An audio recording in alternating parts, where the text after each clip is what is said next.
What happened there? What? Check. Live. We're getting ready. I see us up on Instagram. We're up on Substack, YouTube. What's up, Substack people? Restack me. I keep forgetting to tell you guys. Restack me.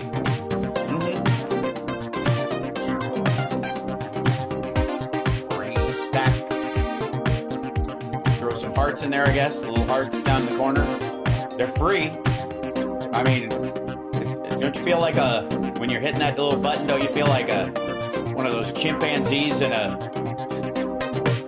laboratory tapping on a button just so you get a food pellet or something, or a banana slice? That's what I feel like. We're up on Facebook. Look at that. Oh, check it. There we go. Subscribe right now. Subscribe. If you haven't subscribed, subscribe. If you're not a member on Twitch, become a member. Support the show. I've been doing a lot of extra homework for you guys. All right, get this side away. All right.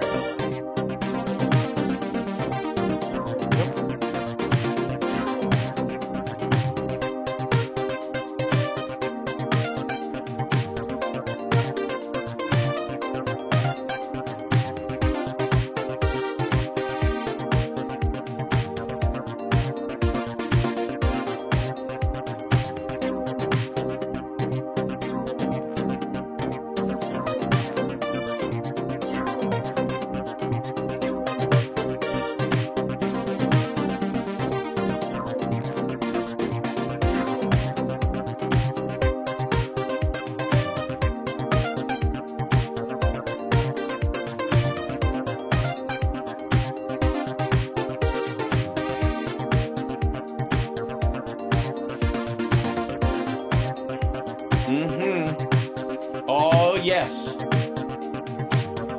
We're getting ready. Tara will be with us second hour. First hour, it's just the two of us. About ready to get going. Settle in. If you got some coffee, you might need it. Actually, you won't need it. You won't need it. I got you. Caffeine covered.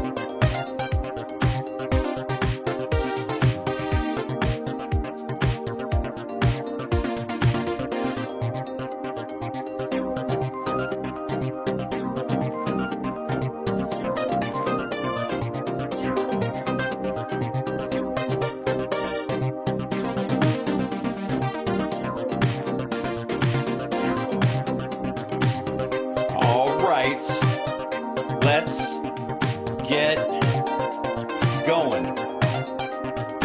Good morning, everybody. Welcome.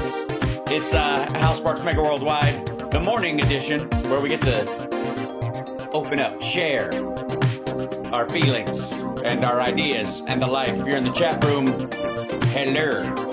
I'm going to bring the music to a close because we have very important topics today. I don't know if you heard, but a deal was struck with China called, I think they're calling, you know how Glenn Beck used to talk about the Great Reset? I would call this the Great Retreat. I think that's fairly clear at this point, yes? That they just basically, I don't know if anybody saw that this morning. We can take a peek at it if you want to. But I think the best part was Bessent and Jameson Greer, who in the most adorable way possible, Bessent kept calling him Ambassador Jameson, which is like calling somebody Mr. Donald. And that was particularly adorable. Let me see if you can guess what the primary emotional state of everyone involved was. And we won't get too deep into this, folks. By the way, hi, good morning, welcome. What's up, Steph Heads? You guys jumping over here? What's happening? Are you gonna go? Here's a good idea. Share that the show exists in other chat rooms. Did he say it? He did. All right. And also Venmo at Hal Sparks, and there you go. No spaces, no nothings. Anyways, yes, the tariff, China. And then we've got to talk about this new, Trump thinks he signed a bill today, which was an executive order, so he still doesn't know the difference. Because how would you? It's not like he's been president before.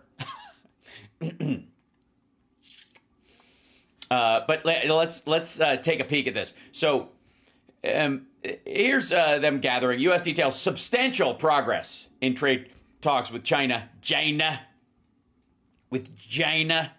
And wait, scroll back up here, you silly thing.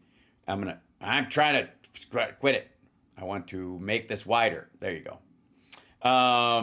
Yeah, by the way, hit that like, everybody. Do it. All right, there we go. I've got a big presentation I'm going to do in a moment because I made some slides for you guys this morning. Nerd alert. So, yeah, share everything you possibly can, and also the business that that you can help with, and stuff that I always forget to say. All right, here we go. Now, this was pretty hilarious. Let me get, you know what, we can jump past them sitting and everything before they start talking.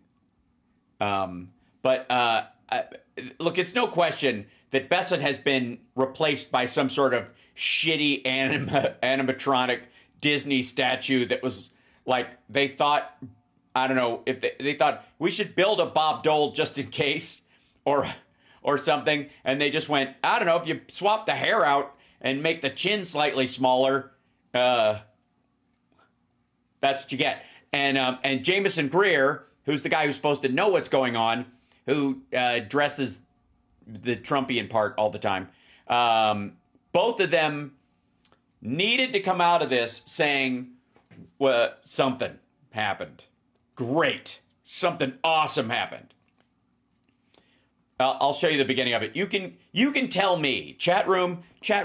I'm gonna request something from you in a moment, and that includes you, Substack. I'm gonna check in with you guys in a minute. All right? Yeah, right. And then I'm also gonna check in with our Instagram folks. Let me see if you think actually anything happened of substance, or if this is a bunch of turd polishing nonsense. Okay, here we go. First of all, we want to express our great thanks to the Swiss government for facilitating this trade meeting. Yes. If their economic diplomacy is anything like their pocket knives, we have everything we need. We have announced a 90% drop in the tariff on tweezers that are inside the handle of the knife. Here in Geneva. Everybody makes fun of the Swiss Army and their knives, but have you seen their tanks? They have everything. All right. We had very productive talks, and I believe that the venue here in Lake Geneva added great equanimity to what was a very positive process. We have reached an agreement on a 90-day pause. Sorry. Have you now? Okay. And substantially moved down the tariff levels. Both sides on the reciprocal tariffs will move their tariffs down 115%.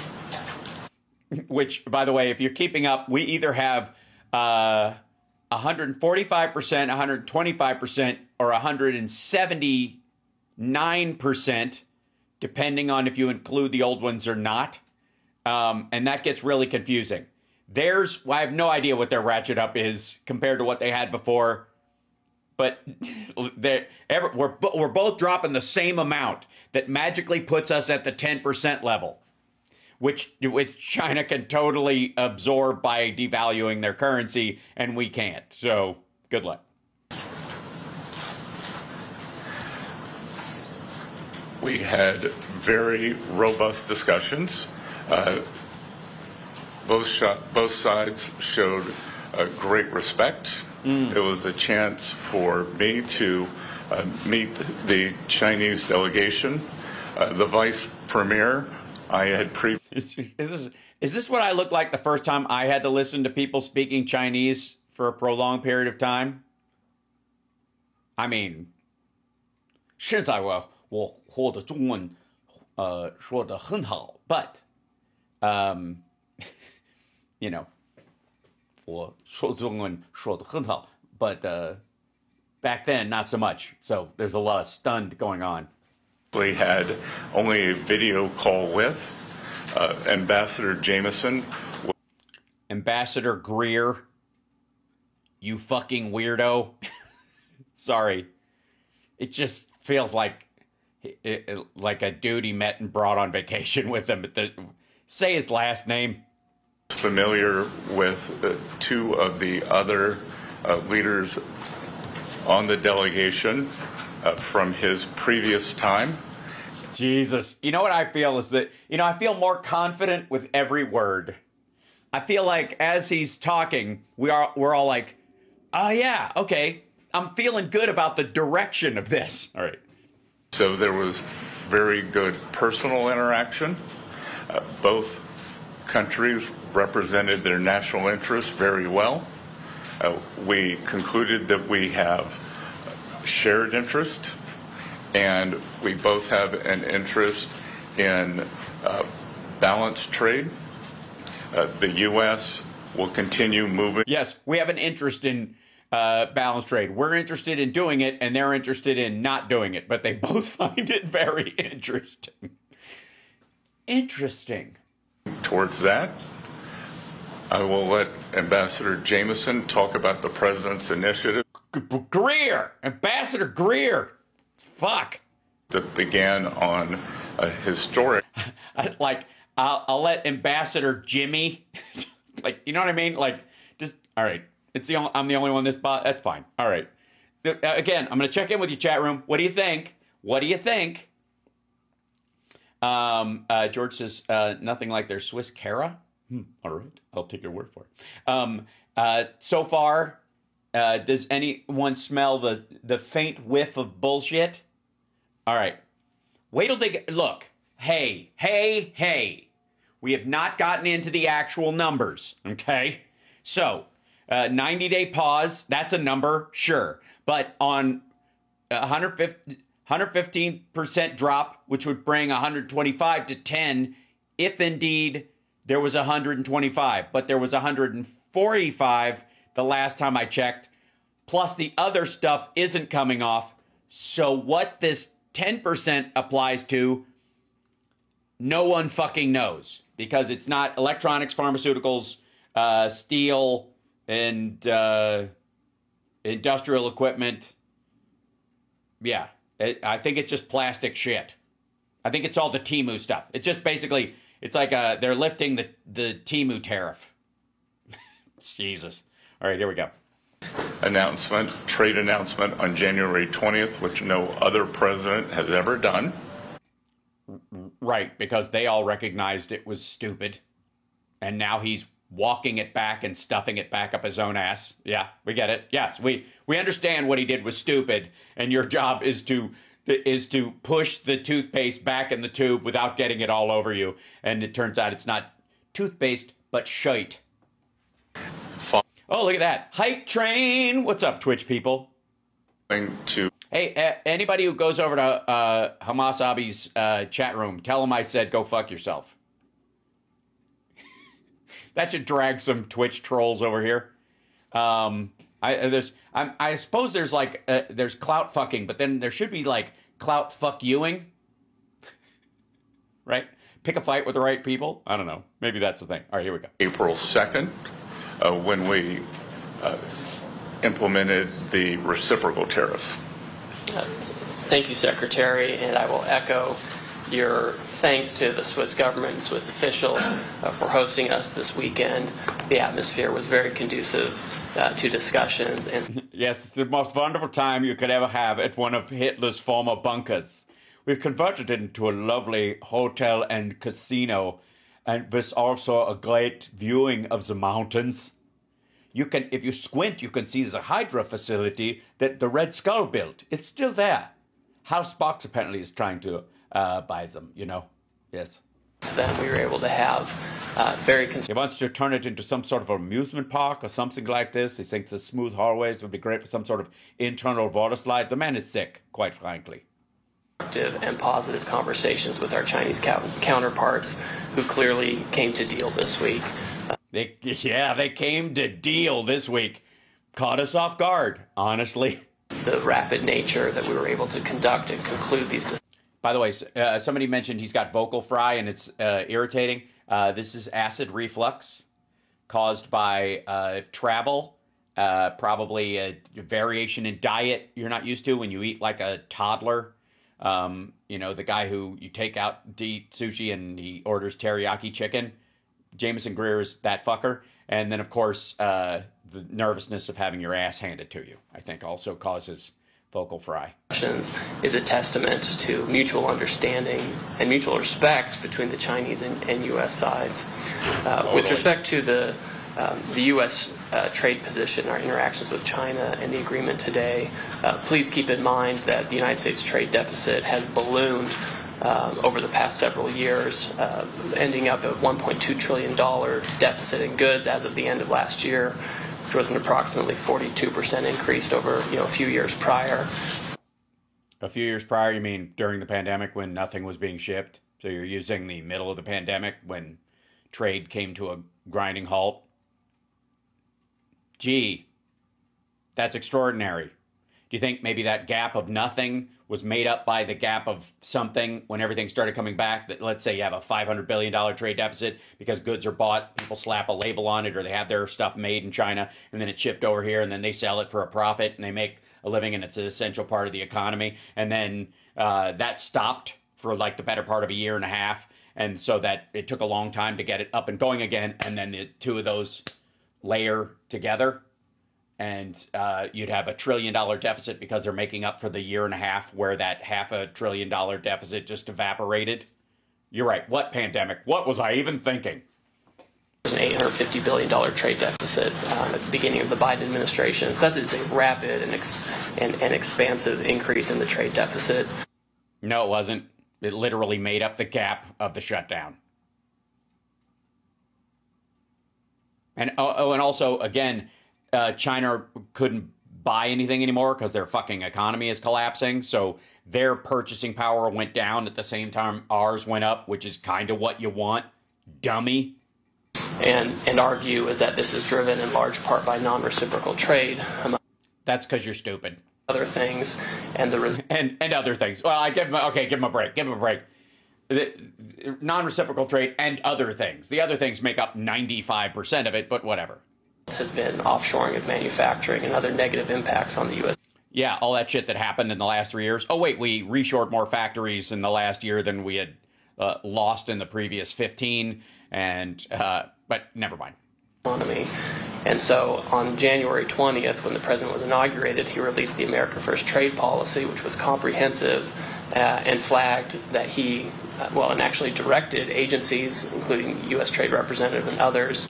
Yeah, we know what he did. We don't need a history lesson. Fuck happened this weekend, dummy. To research this issue and to provide options, which we did, and the president elected to impose reciprocal tariffs on April 2 to address this national emergency of the trade. It's not a national emergency. It's literally. This might shock you, but people who are driving to and from work on an off-ramp buy more oranges from people selling oranges at the off-ramp than they sell to people selling oranges at the off-ramp. I mean, statistically. Deficit There was a global baseline tariff accompanied by higher reciprocal tariffs for each country depending on the level and intensity of their trade surplus with the United States. In all of this, China was assigned a reciprocal tariff rate of 34%. China was the only country that chose to implement retaliation against the United States. That's because you didn't give them a 90-day pause like you gave everybody else, because they were going to do it too. And you didn't want to have a trade war on all fronts at the same time. So you punted all the European ones 90 days specifically for that reason. You didn't. They had to. So nobody else reciprocated because they didn't have anything to reciprocate to, because it was 90 days. What are they going to do? We're going to do the same to you in 90 days-ish. So stupid. For this reciprocal tariff, all other countries, withheld and decided that they wanted to negotiate with the United States. Because you withheld the actual tariffs. Or simply not retaliate. And so we've been in detailed discussions with other countries for several weeks at this point. Gulp. Gulp. China, as you know, retaliated not only with tariffs, but with disproportionate and asymmetrical non-tariff measures in order to maintain the effectiveness of the reciprocal tariff measures. The president increased our tariff rates to offset Chinese retaliation. To 145%, which I don't know why both of you said 125%. I don't know what the fuck you're talking about. He wanted to bring them down to 80 from 145. That's how we all know it's 145. I don't know where the 125 came from. Nobody does. What the fuck are you talking about? And as you know, this escalated to a point where both sides had added 125% tariffs. No, ours were 145, weren't they? 145? Wasn't that the fucking... Am I drunk? What's happening? Hold on.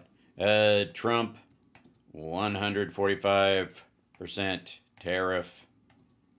China. How do you spell China? Let's see. Yes, 9 days. I need the old one. I don't need new news. Yeah.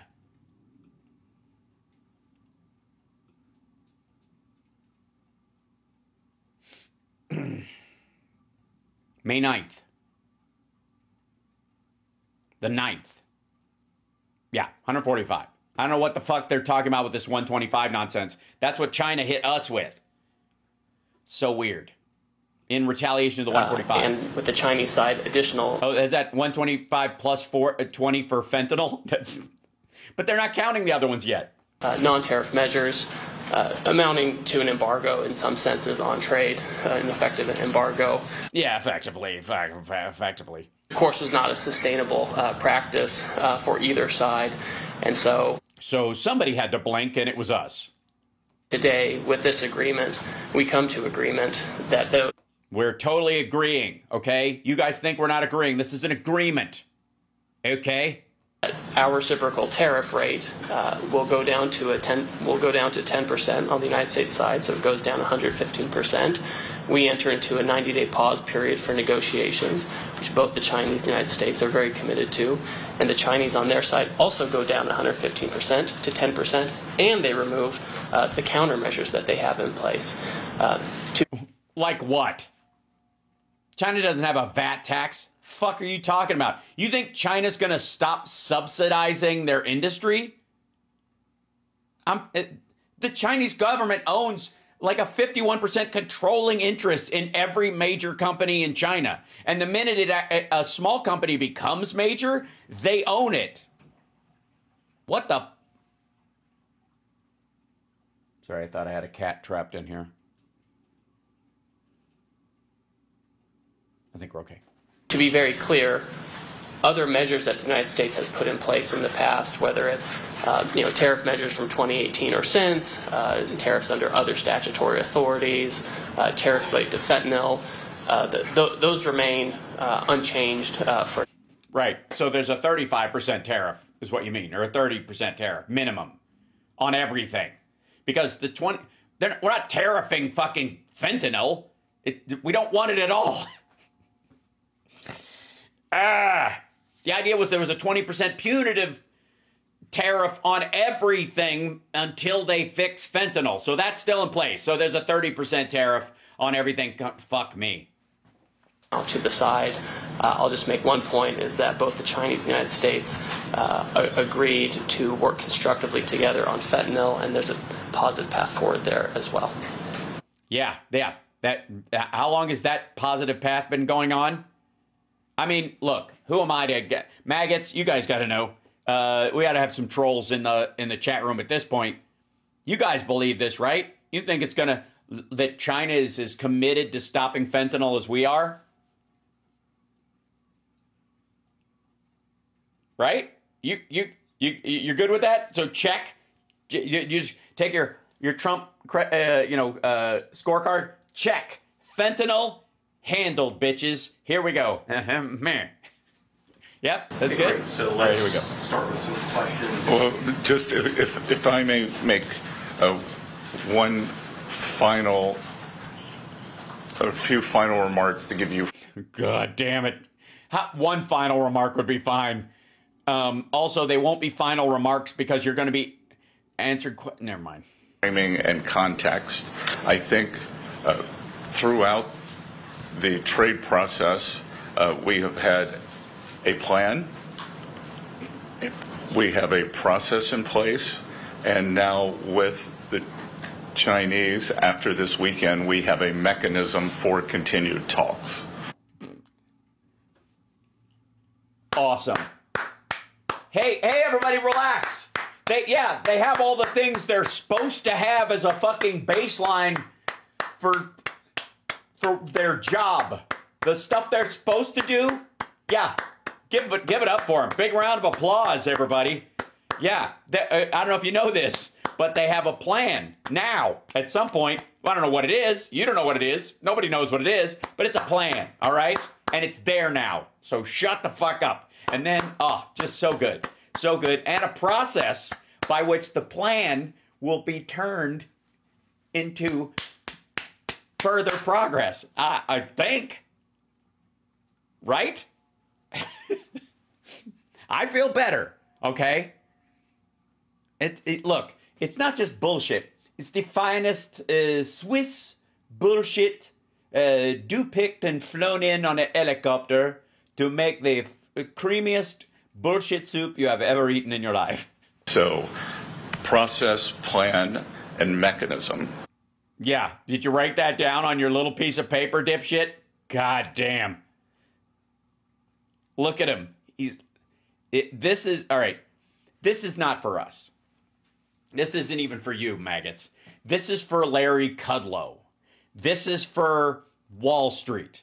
This is so they can bullshit the investors that they're dragging into stuff that they're not going to rug pull again. This is an ongoing thing. In 90 days, they're going to punt the 90 days, and it's an ongoing process. So stop worrying about it and let the prices go up, except pharmaceuticals, which will take a giant shit, apparently.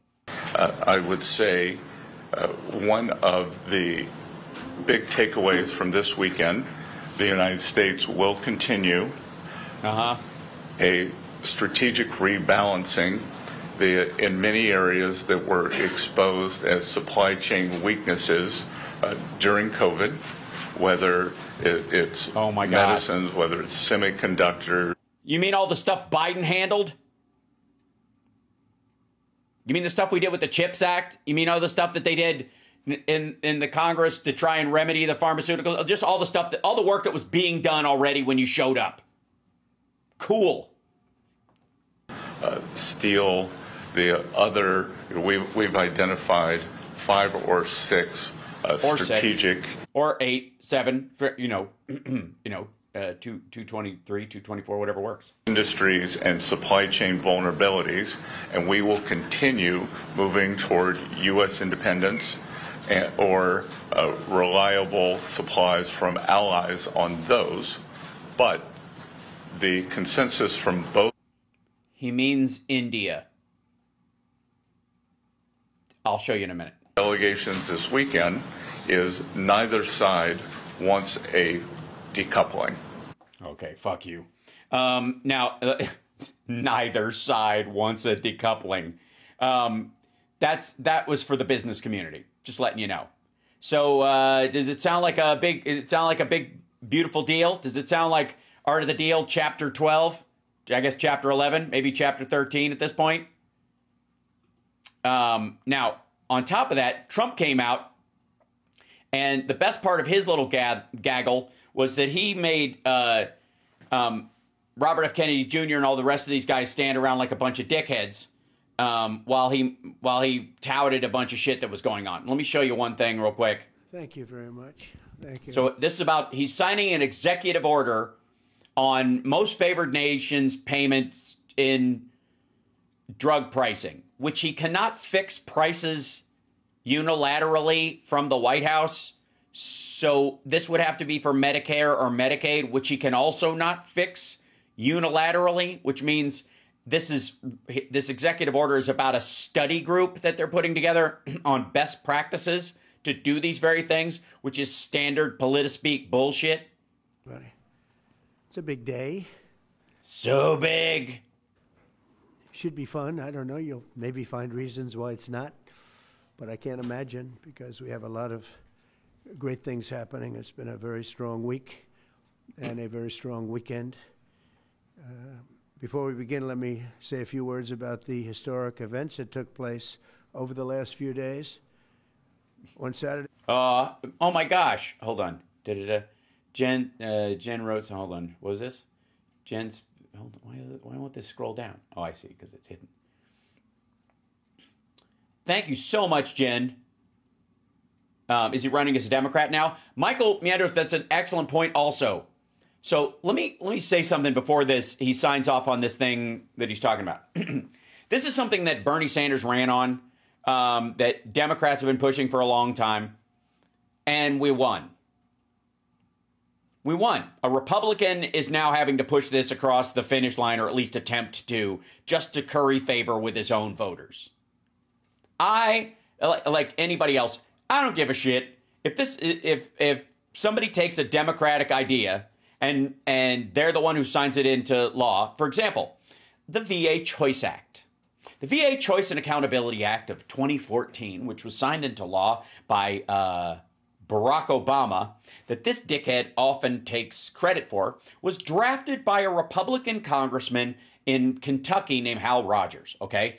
And so Hal Rogers drafted this whole thing up and put this across, and he had the total support of the Obama administration. They helped push it forward. They whipped votes on the Democratic side, and it passed bipartisan as a necessary upgrade and support for veterans and veterans health care, okay?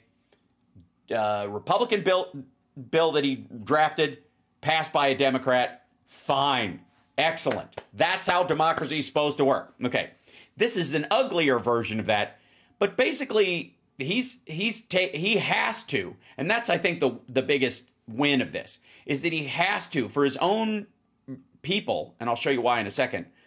He's got to make these cuts in the costs of medications, not because he gives a shit about American healthcare costs or any kind of, abstract, big pharma bullshit.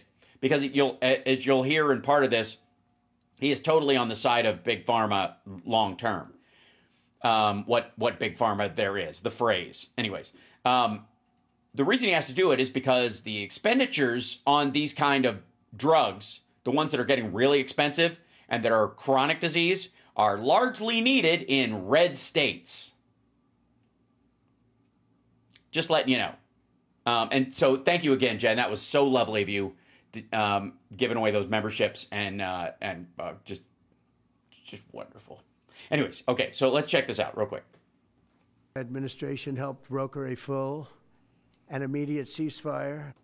No, you didn't. No, it wasn't. And no, it hasn't been. I think a permanent one between India and Pakistan, ending a dangerous conflict of... Yeah, it lasted 4 hours. Two nations with lots of nuclear weapons, and they were going at it hot and heavy, and it was... Jesus Christ, they're making out now? They're going at it hot and heavy? All right. That's the exact inverse of that phrase, you weirdo, but I mean, you went like this when talking about your unborn daughter, so I think we're an upside down. Seemingly not going to stop. And I'm very proud to let you know that the leadership of India and Pakistan was unwavering, powerful, but unwavering in both cases, and having these, they really were, from the standpoint of having the strength and the wisdom and fortitude to fully know and to understand the gravity of the situation. Right, nice save. The strength and the power and the fortitude of being able to fight like, I mean, shit. And we helped a lot. Yes. Yeah. I guess as soon as J.D. Vance left, the firing started, and then as soon as he came back, it kept going. Never mind. And we helped also with trade. I said, come on, we're going to do a lot of trade with you guys. Let's stop it. Yeah, huge industry in Pakistan. Well, Americans buy tons of Pakistani. It's the what do they call it? It's long and has like a wrapper work attachment that the father left there just the night before, around 8 o'clock. Yeah, huge Pakistan. Well, opium, I suppose, heroin, would be the big one, I guess. All right. Stop it. If you stop it, we're doing trade. If you don't stop it, we're not going to do any trade. Well, yeah, if a nuclear war breaks out, I think trade's kind of off the table, at least temporarily. Probably a 90-day pause. People have never really used trade the way I used it. That I can tell you. And all of a sudden they said, I think we're going to stop. Yeah, that's not why. And they have. And they did it for a lot of reasons, but trade is a big one. We're going to do a lot. No, it isn't. Trade with Pakistan. Cricket bats? You think, is that the big one? Cricket bats? That's nice. Do a lot of trade with India. We're negotiating with India right now. We're going to be soon negotiating with Pakistan. And we stopped the nuclear conflict. I think it could have been a bad nuclear. By the way, in terms of cricket bats, how are they made? Do they just make like fan blades for home fans and then they just stop shaving sooner with the lathe? Is that how they're made? They basically you're in a fan factory and you're just like, easy. That's good. Leave it thick. That'll work. Or millions of Why don't you just use an oar and call it a day? people could have been killed. So I'm very proud of that. I also want to thank Vice President Vance and Secretary of State Rubio for their work and efforts. They worked very hard on that. We also, as you know... Yes. The languages are very difficult. The food can be rough on your digestive tract if you're not used to it. Created a situation where the Houthis, for the first time ever, have ceased firing, and they've let it... No, they have not. ...that they're not going to be firing at American ships anymore. Not going They've been shooting at Chinese and Russian ships. to be firing at Americans anymore. But, they'll bomb an Israeli airport, and you're like, whatever. This was a heavy barrage that lasted for approximately 50 days. And as you know, they've been in war essentially for forever. Yeah, it's a long time. That would be the forever war you're talking about, sure. But over the last 10 years, they've been very difficult for other countries. Nobody was able to do what we did. But they stopped, and we take their word for it. Their surrogates and them directly said, we don't want to do this anymore. Yeah, and then an hour later, they were like, fuck you, we'll do what we want. And then they danced in the streets and say we beat America. And so we were satisfied with that. In addition, yesterday we achieved a total reset with China after No, we did not. productive talks in Geneva. Both sides now agreed to reduce the tariffs imposed after April 2nd to 10% for 90 days as negotiators continue on the larger structural issues. But the other 35% on everything else will continue, and the 20% for until they fix fentanyl is still there. Of course, it doesn't apply to cars or steel or electronics or Sorry, what's the actual number? And I want to tell you that a couple of things. First of all, Yeah. that doesn't include the tariffs that are already on. Okay. Right. Yeah. Yeah. So it's not down to 10% then? And do you think the Chinese know? That are our tariffs, and it doesn't include tariffs on cars, steel, aluminum, things such as that, or tariffs that may be. What the fuck is it on, though? Maybe, how about this? How about don't do process of elimination? What are we actually, what are they on? Clothes? Is it just, at this point, just MAGA hats? You're dropping the, Jesus. Imposed on pharmaceuticals because we want to bring the pharmaceutical businesses back to the United States, and they're already starting to come back now based on tariffs because. No, they're not. They're based on like 2 years ago, we passed a law to start reshoring pharmaceutical production and to find other sources. Want to pay 25, 50, or 100% tariffs, so they're moving them back to the United States. I spoke to Tim Cook this morning, and he's going to, I think, even up his numbers, $500 billion. No, he isn't. No, he isn't. He's going to be building a lot of plants in the United States for Apple. No, he isn't. And we look forward to that. I really do look forward to that. But yeah, really far forward, like 35 years in the future. When a factory is like in the actual Apple store and you come up and you order the new thing and it's 3D printed, actually the circuit board is literally printed in front of you and the only thing they add is the chip that they have in back and you go, which one do you want? And do you want the Max or do you want the Max Ultra or do you want the Quantum? And whatever, you go, oh, I'll take the Quantum, why not? Does it take better pictures? Yes, it makes everyone look better. Oh, yes, well then absolutely click. And then, yeah, and then they print the rest of it right in front of you.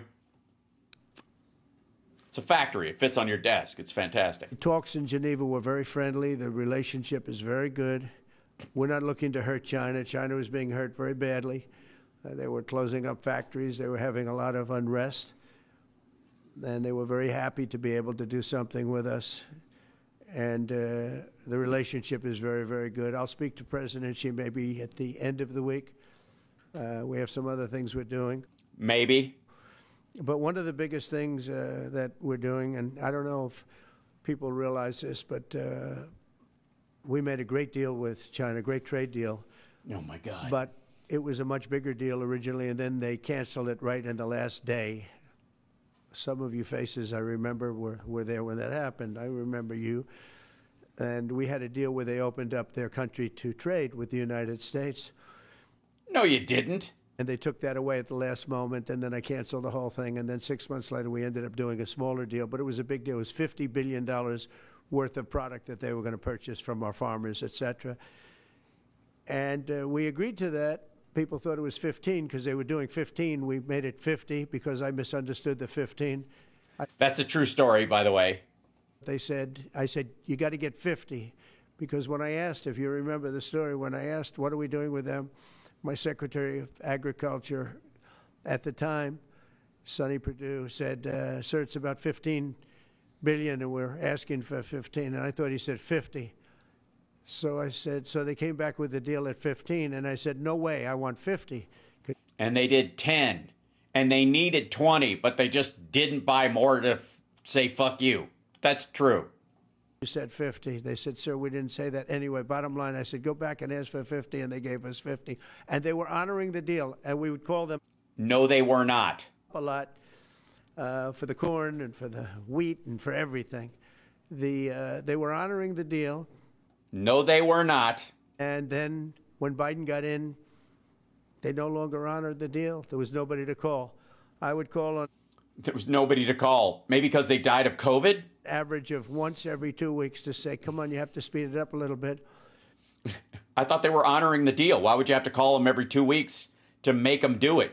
Sorry, you had to call China every 2 weeks during the fucking pandemic to push them to buy corn? That's the new story.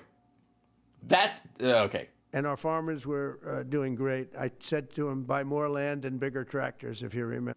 Yes, because the taxpayer will subsidize you. That's what happened.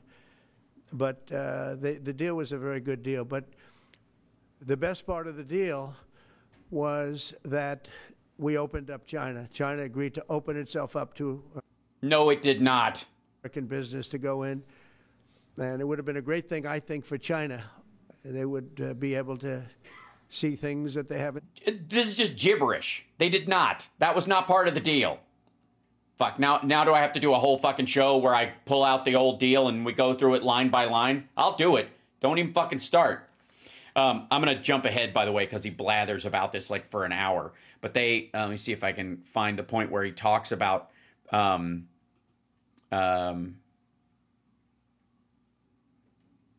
drug, okay. Junipero, okay. A little bit new to the, okay, the drug companies, okay, so this is this thing. Which is what we were doing. We're subsidizing others' health care. Countries where they paid a small fraction of what, for the same drug, that what we pay many, many times more for. And we'll no longer tolerate profiteering and price gouging from Big Pharma. But again, it was really the countries that forced Big Pharma to do things that, frankly, I'm not sure they really felt comfortable doing. But they've gotten away with it, these countries. Jeez, yes. Yes. Pharmaceutical companies felt very guilty about jacking up prices in the United States versus other countries. It broke their heart to do it, but they had to. The European Union has been brutal. And the drug. You mean they've been tougher negotiators with it, or they have higher standards, so a lot of these drugs don't get in, so they have to give them basically away for free to try and get the populace to understand that because they won't, if they go in at the same price point, they'll just be rebuffed and they'll use some other treatment. But if they want to get these treatments into another country because it's an American company and they're trying to get into another market with a pharmaceutical, oftentimes that includes like kind of a narcotic schedule to it, especially when it comes to pain relief, that in trying to get those into those other countries, they have rules just like we do about those kind of things. Never mind. I'm being silly again.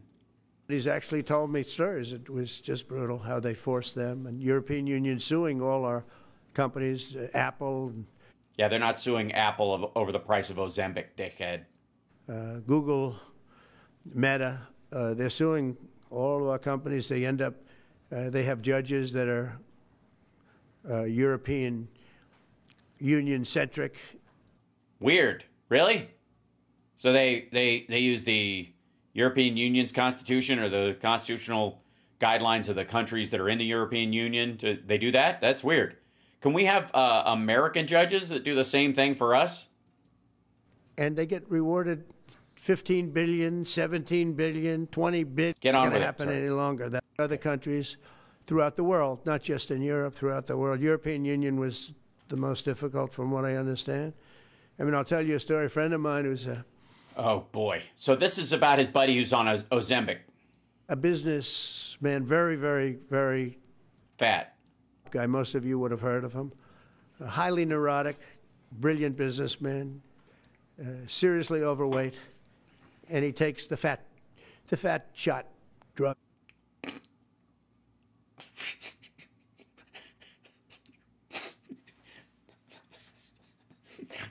He takes the fat shot drug. It's not anybody in this room, but let me tell you. And he called me up, and he said, President, he calls me, he used to call me Donald, now he calls me President, so that's nice respect. But he's a rough guy, smart guy, very successful. Very. Tears in his eyes. I wouldn't even know how we would know this, but because he's got comments. President, could I ask you a question? What? I'm in London, and I just paid for this damn fat drug I take. I said, it's not working. He said, I just paid $88. And in New York, I pay $1,300. What the hell is going on? He said, so I checked. And it's the same box, made in the same plant, by the same company. It's the identical pill. I swear to God, none of these assholes gave a shit until it was Ozempic and Viagra.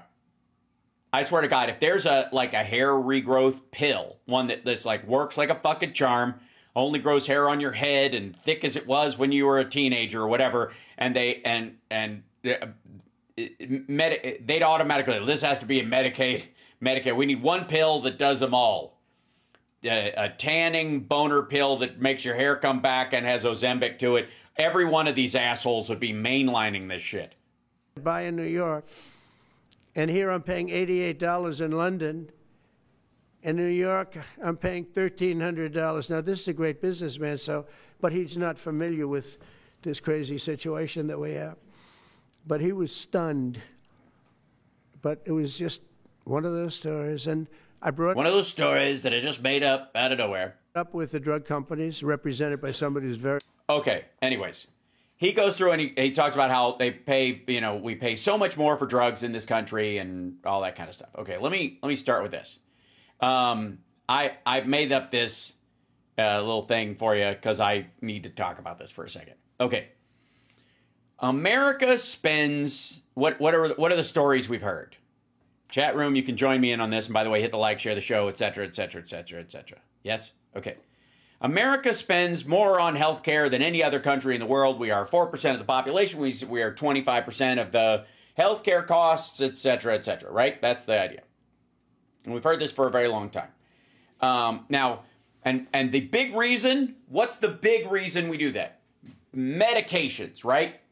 It's because we pay more for drugs than anybody else, and they all negotiate these lower prices, and that's why we have such higher, we're 10 times, 15 times what other countries pay, and it's why we have lower outcomes for more expenditure. Okay. Now, when you get to the top drugs in the world, these are the top 10 prescription drugs globally, minus Ozempic, by the way. I cut Ozempic out of this one because it's number 2, and it's number 2 with a bullet or whatever. Keytruda is the number 1 prescription drug in the world, by far. This is 2023 numbers, but they sold $25 billion for Keytruda. Keytruda is an anti-cancer drug. Keytruda is not a chronic illness drug. It is for cancer treatment. And it's expensive because you only need it when you have cancer, and they don't keep it on, like piles of it laying around in the same way they would do with a vaccine. Okay, there's Humira, Eliquis. A lot of these are ongoing. This is a COVID drug. This one right here, Comirnaty. This one right here is a combined U.S. and German drug for the treatment of long COVID and COVID symptoms in people who are sick. Okay, so Tara will be joining us in just 1 second. She's coming in there. I don't see her camera up yet, but we will see it in just a moment, I hope. Check. There, something's happening. I don't see a camera yet, but it'll happen, I trust. Okay, so these are the drug costs. $25 billion. Here's $14 billion in sales for Humira. Eliquis, $14 billion. Okay, now, here's the breakdown in 2023 of the costs of healthcare in the country. Tara, I don't see your camera right now. I see that you're online, but I don't see you. So maybe she's just getting her something. She's early, so it's fine. All right. The number 1 cost, and this is it. We spend. Okay, another real quick. What do you think the U.S. spends on healthcare every year? In general, what do you think? What do you think the spending is in this? Oh, she went away and she'll come back. Okay, illions. Yes, it's in trillions. It's fuck it. It's $4.9 trillion approximately that we spend on healthcare in this country every year. $4.9 trillion. Okay, $4.9 trillion. Okay, across the board, from everything from skinned knees and Band-Aids to cancer treatments and drugs for cerebral palsy that people take forever, okay? That span, okay? We spend $4.9 trillion on it. How much of that is prescription drugs? How much? What percentage of that is prescription drugs, do you think? Thank you. This will be a good one. I like. There's Tara. I don't. There she is. I see her. Hi. Hi. How are you? Hold on one second. I can hear you, but not see you. Don't worry. I'll fix that. I'm fixing it. I'm fixing it. Good. Bing. Okay, there you are. And then we'll go to this real quick. Hi. Hold on. I'm going to bring you in a second because I want to make you part of this conversation because I feel like we have to discuss this across the board because it's one of these things that just drives me. It drives me mad. Okay, there it is. Is it popping back up yet? I'm trying to get the virtual cam with you in there. Hold on. I'll do it. It'll happen. Don't worry. I can be a floating AMSR voice. It's fine. That's true. You absolutely can. Turn on all the mods in the chat. It's gonna happen. I'm gonna crinkle some paper and crush some ice. And you are a sick person. Sip through a straw until you get that last at the end. Right. I don't know. People dig that. I don't know. Yeah, people dig that. No, you don't have to do anything. I'm working on something. What's another AMSR voice sound though? I think crinkling paper to make it sound like you're sitting by a fire. Yeah, let's see. Virtual cam. Okay, there it is.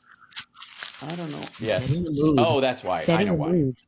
Yes, you are. Sorry, that was my bad. I was being the stupids. Okay, hold on.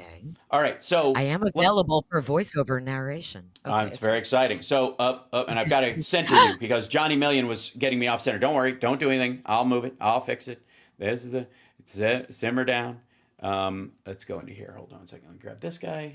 And it's always funny because Johnny Million sets his camera. There she is. And then I move it over like that. And then I'll fix it. Okay, so. Whoa, extreme close-up, whoa. Yeah, so there is. Hi, kids. Hi, hold on. I'll fix this a second. Stay still. I'm trying to fix this. God damn it. Hi, Tara. There she is. Ladies and gentlemen, Tara Dublin, who does Indeed Rock, author of The Sound of Settling, and available at TaraDublinRocks.com. Also, Tara Dublin. The sales. The Tara Show. Sales have not been great, so let's make that happen. Hey, I'm super excited. We got to teach you about hype. We got to teach you how to hype yourself. Hype. Sales are great. Yeah, I'm not good at that. Sales are awesome. There you go. Oh my God, I'm outselling J.K. Rowling. No, I'm not. Yes, but it's fine. Hi, everybody. Hi. So I was just asking a question. The U.S. spends between $4.6 and $4.9 trillion on healthcare every year. What percentage of that is prescription drugs? Is drugs? What do you think? No, I'm asking the chat room. Most of it? I'm still at 80%. I'm getting 2%. I'm getting all of it. 30% is a guess right now. 40%. All right. 75% is a big number. There you go. 40? 40%? You're going with 40? Okay. Tara goes with 40. So a couple people are saying 90. None of it? Zero? It's just when you're talking about a Republican administration. No, we're talking about everybody. We're talking about prescription drugs. This is 2023 numbers. Okay. Everybody. This is the country. Okay. 2023 prescription drugs out of a budget. How much they're allotting for prescription drugs? No, just in like the U.S. healthcare costs for everybody, everything included. You know, they always talk about we pay the most in the world and we have the lowest outcomes. You've heard this from RFK Jr. Yep. This number's been around for a long time.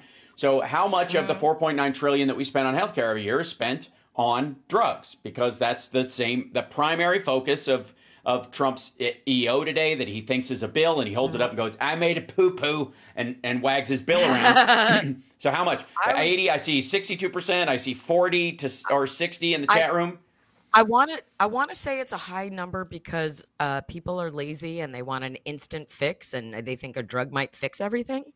I don't know. Well, I don't know. I don't take any prescription medication, so I don't really know how to gauge. Well, congratulations. You are in the 30% of Americans who aren't currently on some form of prescription drugs. Now there is a difference, I would argue, between transitory drugs, right, that you take when you are acutely ill, acute syndromes, and drugs that you're on for chronic disease for the rest of your life, right? And the increase in chronic disease treatment has been the reason why we've seen this bloat in prescription drug costs over time, because there are more drugs and people will be on them longer. So even if they were cheaper than, let's say, a short-term acute treatment, you'll be on them longer. So therefore, we spend more on them because more people who live longer spend more on things. If you die early, you don't spend a lot on a drug that doesn't keep you alive.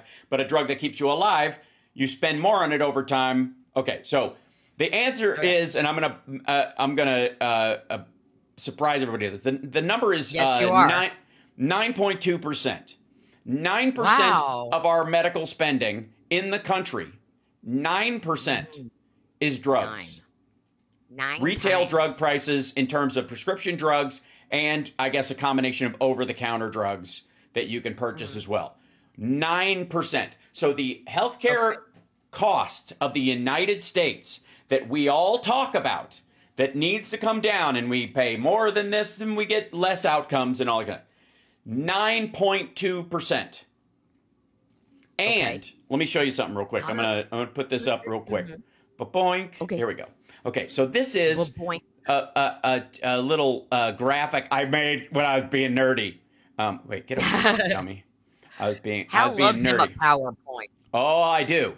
So I was making this graph right here based on the available details. The number one, obviously, is hospital care. Going to the hospital is expensive, and spending a long time there is the most expensive. Really expensive. So from people who are in a car accident to a coma or everything in between, or are in a persistent vegetative state for their entire lives, or we have relatives in our family that had spina bifida, so they were in long periods of time in the hospital because they're born with basically a giant hole in their back. Those people, there is no culling that problem without getting rid of those people. So let's be abundantly clear. The vast majority of these expenditures is how expensive it is to keep somebody alive for a long time in a dire strait. Okay? That is the vast majority of it. Physician and clinical services, that's people going to the doctor on the regular, getting checkups, all that kind of stuff. And as we have increased our health awareness and as insurance has started to pay for more things, like checkups, like yearly checkups and all that kind of stuff, your expenditure has gone up and with it, but so has life expectation, in terms of the people who can afford it. Because again, we looked at red states versus blue states, and there's this huge drop off in illness and health outcomes and shit in red states versus blue states. Even though the expense is high in blue states, the expense is low in red states till they're old, and then it swaps out. So blue state old people are cheaper than red state old people. So this is one of the other things that we see in this flip-flop. And that's where these two numbers, which are the biggest, have more of an impact. Okay? Down here is the third one. Retail prescription drugs. This is the payment that people paying either through insurance or out of pocket, or what the cost of, not wholesale cost of drugs, but the retail price, what you pay coming out of pocket. That is the third. That's third in this list. It's not the third highest. The third one is remaining categories, which is everything from administrative costs to fucking gasoline for home visits and whatever. That's the big mishmash expenditures. Throughout the rest of these, there's home health care, which is when somebody's in a persistent vegetative state, or they're in a coma, or they're in an iron lung, branded. And you're in an iron lung. Right. He has health problems. At home, dental services, which are a reasonable amount of expenditure, I would say. Dental services are prohibitively expensive, and I would say one thing that I think should happen is that dental should be part of your health insurance. Like, there shouldn't be a separate dental insurance, because it's a scam. Right. Well, and most your of it teeth are in your head, which is part of your body, so it should be covered.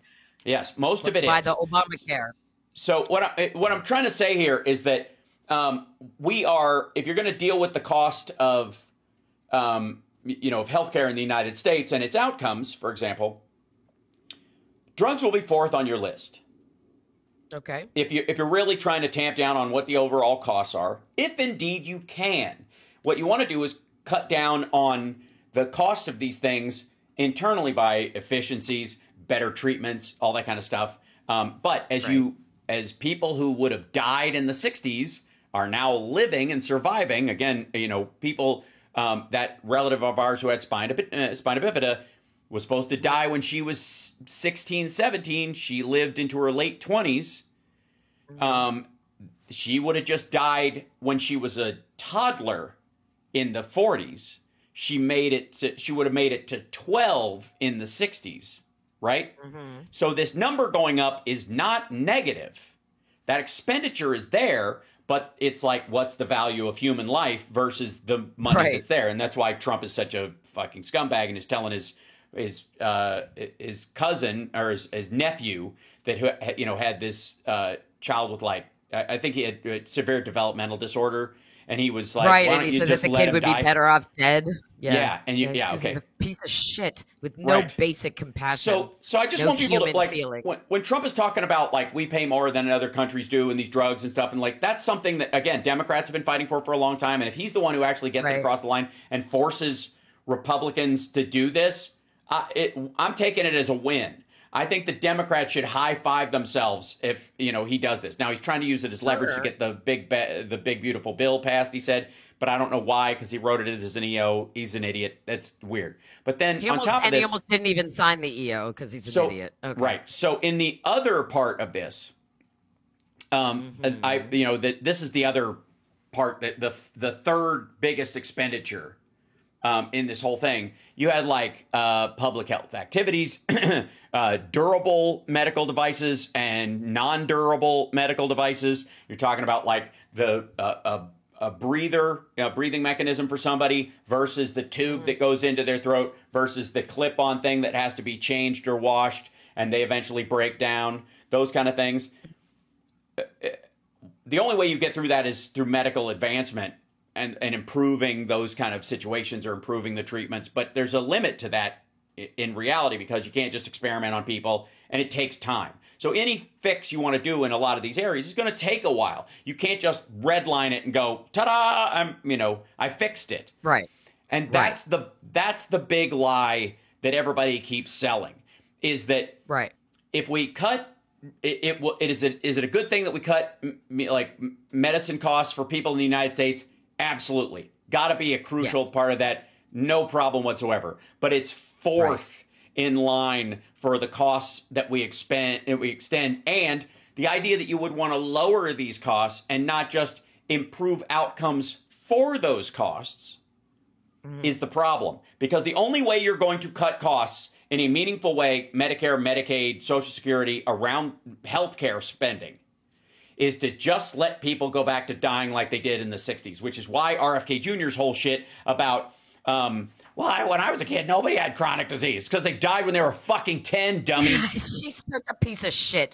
He just took his kids and his he took a bunch of his family swimming in a area where they were told not to swim because there was a high bacteria content the in flesh the water. Eating bacteria. Right. Yeah, and so why do you want your family to die from giardia, you fucking murderer? There's just why that's and look, you know me, maybe I just want to know why they're doing what they're doing and why. And I think there's only one reason. There's only one reason I can think of, and it is particularly ugly. And I would say it is the great culling. That amongst the talking of Trump and his bullshit about I don't know, what was this? Fast racehorses come from fast racehorses, and he should be smart because his uncle was at MIT, shit like that, right? That nonsense. No. Right. Well, the issue with that is that there's a shadow of that philosophy, which means somebody's got to go. The scary thing about eugenics is not that we're all going to maximize everybody's genetic potential like Gattaca and start giving people treatments to get rid of their genetic abnormalities or their weaknesses and just maximize everybody's body, which is what some of the people, Ray Kurzweil and others, have been working towards. Aubrey de Grey from Harvard and stuff, the life extension guys, that's what they're talking about. They're talking about give everybody access to the same kind of treatments that would extend your life and your health and eliminate any kind of, diseases you might have a genetic predisposition towards. Right. That's not what these assholes are talking about. They think that's too far off, no. and we're all a bunch of useless eaters out here and they need to clean house. And one of the ways you get a bunch of maggots to go swim in filthy water and just die is you have RFK Jr. and his asshole family go do that. And then they go, oh, it's fine. I don't know what everybody's worried about. And then we have this rise in flesh-eating bacteria and a bunch of deaths or drownings and other kinds of shit, because there's all sorts of ancillary other reasons you can get your fucking self killed in shitty water like that, from water moccasins to rapids rolling you over in a hole and banging your head against the side of the thing. And then they're just clearing out the wheat from the chaff, it seems like. You know, I've talked about this with my podcast partner, Tara Devlin, on the Tara Show, which is every Tuesday and Thursday, that you're going to be our first ever guest, by the way. You're going to be our first ever guest on Thursday. I'm super excited about that. We'll talk about that in a little bit. But one of the things that we often come back to on our show is the Great Replacement Theory, in that, remember when everyone was marching in Charlottesville and they were chanting, Jews will not replace us? What they were really saying is, we will replace Jews. That's really what they were saying. They are trying to eliminate anyone who's not white, right? They want to eliminate us, the thinking people, the Jewish people, the melanated people. They want everybody white and Christian and obedient. And so they need to get rid of everyone who tells the scary truth, so that they can then push all of their crazy Nazi theories and from Project 2025 and raise an obedient army of Christian white children who can work the overnight shift before going to the day school where they learn everything that dear leader wants them to learn. And it's just basically eradicating our norms. And it's a slow, like a slow boil that everyone will slowly get acclimated to, so that you get to a point where, I don't know, you hear he's going to get a $400 million sky plane with the Sky Palace, and everyone's like, okay, sure. Okay. No. And it's been this way for nearly a decade, right? And so regardless of the topic, and we can talk about the healthcare, we can talk about everything that people are supposed to have that's good, and Republicans are trying to annihilate all of it. And I don't know if you saw, because there's so much going on, but this is something that we talked about on the Tower Show, especially on Thursday. Our Democratic representatives are really stepping up. And I don't know if you saw Joe Neguse, but there was a committee hearing where he asked his Republican colleagues why they were voting against a bill that would provide clean air and water. Clean air and water, which is what everybody in this country should have access to, right? Right. And there was a school field trip there at the same time. And I don't know where the kids were from or what age they were, but there was a class field trip in the room with them as they were having this hearing. And Neguse asks his Republican colleagues, why?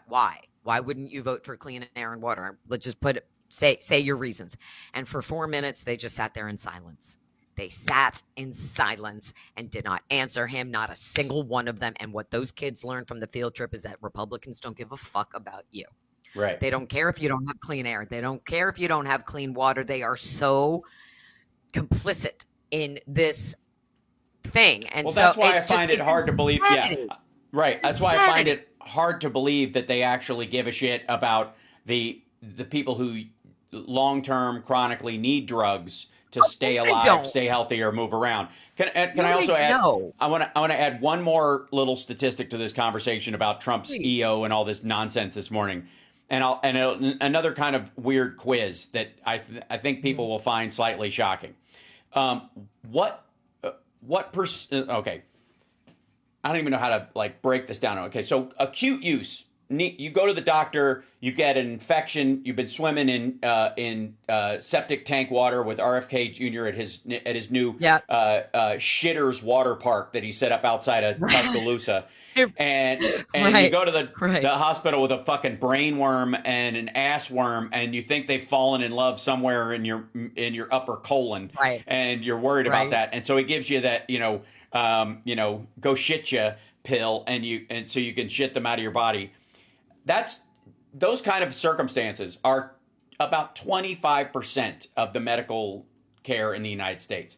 Your arm's broken. You may have even cut it. There's an exposed bone. So they set the bone. They give you antibiotics at the same time. They wrap it. They give you some medicine to put on it so that so that you don't scar as bad. Okay, that's 25% of what we spend. 75% of what we spend in the United States is on long-term acute stuff. And that is baby boomers. That is old people. That is people who have had chronic illness since they were a child, asthmatics, that kind of stuff. That's 75% is that group of people, okay? 5% of patients in the United States, 5% are responsible for 50% of the spending in drug spending in the United States. 5% of patients are responsible for 50% of the drug expenditure in the United States. Wow. That's nuts. Because of a combination of 25% of people who are going to die because they're in an emergency room and they need an immediate, they need an they're having an opium overdose and pow, or whatever. Like there's a broad spectrum of people. And then there are people who have chronic illness with recurring problems, ongoing fighting cancer, or they have a genetic disorder that takes them time. 5% are responsible for 50% of the drug expenditures in the United States. The other 50% is spread out over such a vast swath of complexity and variability that you could never get a handle on it, even if you tried. It would be like, like trying to carry a giant Jell-O mold in a marathon. Like it would just can't. There's no way to get a grip on it. Okay, and so half of the drugs that we're talking about, the top ones that are expensive in this country are largely in the other 50%. So the other 50% is chronic use or newly chronic use or temporary use of Ozempic or, what's meant to be a 6 to 8 month run. And then we'll see. The fat guy shot? The fat guy diet shot? Yeah, that's what he called the fat shot. That's what Trump just called it too. He wasn't talking about himself. Well, we kind of think he was. But I think it's these are just numbers that I think people need to have in their head as far as when they talk about cuts to these things. When they're like, we need to just drive this, the costs are way too high, we need to drive them down. Okay, when they're talking about that, in large part, they're never going to make a dent in it unless they answer one of the two questions, which is, one is older folks' lifestyle diseases, that those either things they got to move into Medicare, Medicaid, and Social Security, or a national health care system so that you can argue for the lowering of their costs. Or you get rid of the 5% that use all these drugs and just let them die naturally because you don't give a shit. And that's why everybody tap dances around this issue every time it comes up, because when they talk a good game from outside, if we cut this'll happen. Well, if you cut drug costs in the United States in half, you're still only going to lower healthcare costs in the United States about 5%. And if you think it won't move someplace else, that's a bit silly.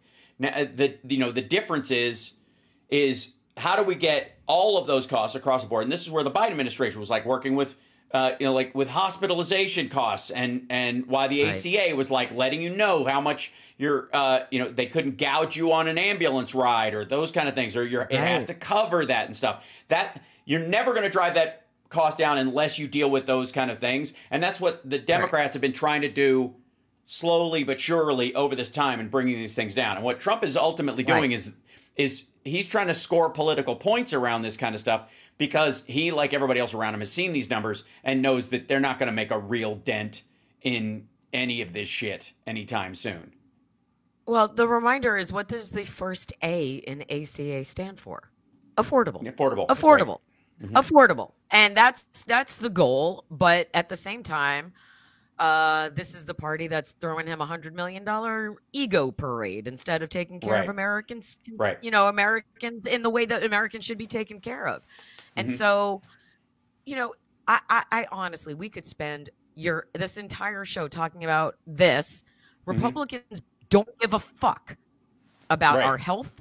They don't care about our longevity. Yep. They don't care about us prospering. They want us gone to make room for the ones that they want to grow from the start. You know, the forced birth cult thing. So it's just another question to ask Republicans, which is, why do you want Americans to die? That's the bottom line. Like, you're not doing anything to help your constituents thrive. Why? That's why they elected you. They elected you to put their needs ahead of everything else and take care of them. That is your job. You're not doing your job. Let's find someone else to do your job for you. And to me, it's a great disconnect. Like, again, going back to the quote from Ghostbusters, like, you could save the lives of millions of registered voters, but you choose not to. Right. I don't get that. I personally don't get that. I think people who are normal feeling, compassionate human beings don't get that either. And so he's up there blathering about bullshit and not addressing anything because he can't ever be held responsible for anything. And he continues to prove that, like the ABC reporter who asked him about the plane. And he's like, you know what? You're just a disaster. ABC News is just a disaster. Right. Instead of answering, he attacks the questioner. Right. And it's just, no one's asking him the right questions. No one's asking Republicans the right questions. And it's all a bunch of bullshit. And when things are important to Democrats, Republicans will do everything they can to push that aside and distract and obfuscate and make it or put something so evil buried in a bill that otherwise would take care of us so that Democrats can't vote for it in good conscience. Right. And it's just like, why do you continue to put up roadblocks? It's your clean air. It's your health care. It's your water. It's your food too. That's what frustrates me. You know, they don't want to inspect our food and milk anymore. Yeah, but why? They don't think why? so. Okay, so there's a couple of things. Well, okay, I'll give you an example. Like, there's been a continued divergence, I would argue, between, let's say, what was going on in Flint, Michigan, and the movement of Americans in general, and certainly, you know, in the upper classes, of drinking water from bottles. Getting bottled water service, not trusting your tap water anymore, which became a thing out of the 70s. And the result was not to marshal everything and go, hey, wait a second, we should have clean, drinkable tap water. Everybody went, I don't trust the government, and they moved into that zone. So they just took their hands off the reins, and nobody really gave a shit for about a decade and a half, except for Democrats who were, you know, pushing to clean it up in their own states. But the Flint divergence happened, you know, in concert with the average person going, I don't drink water from the tap anyways, even though you bathe in it, you cook with it, you make coffee out of it, those kind of things happens all the time. Yeah. People don't put that together or they boil it first. Meanwhile, you got the RFK Jr. crowd who are like, you know, this fucking stupid. There was a woman who was talking about unpasteurized milk. And we, you know, the idea that, you know, you should be drinking raw milk because it's better for you. And the woman said, if any of you are nervous about drinking raw milk, just boil it first and you'll be fine. Well, that's pasteurization, dumb fuck. Right. It's just pasteurizing shit on your stove. Well, why don't you do that with your fucking tap water at the same time? Just, you know, just boil the fluoride out of it, dummy, or whatever your weird fixation is.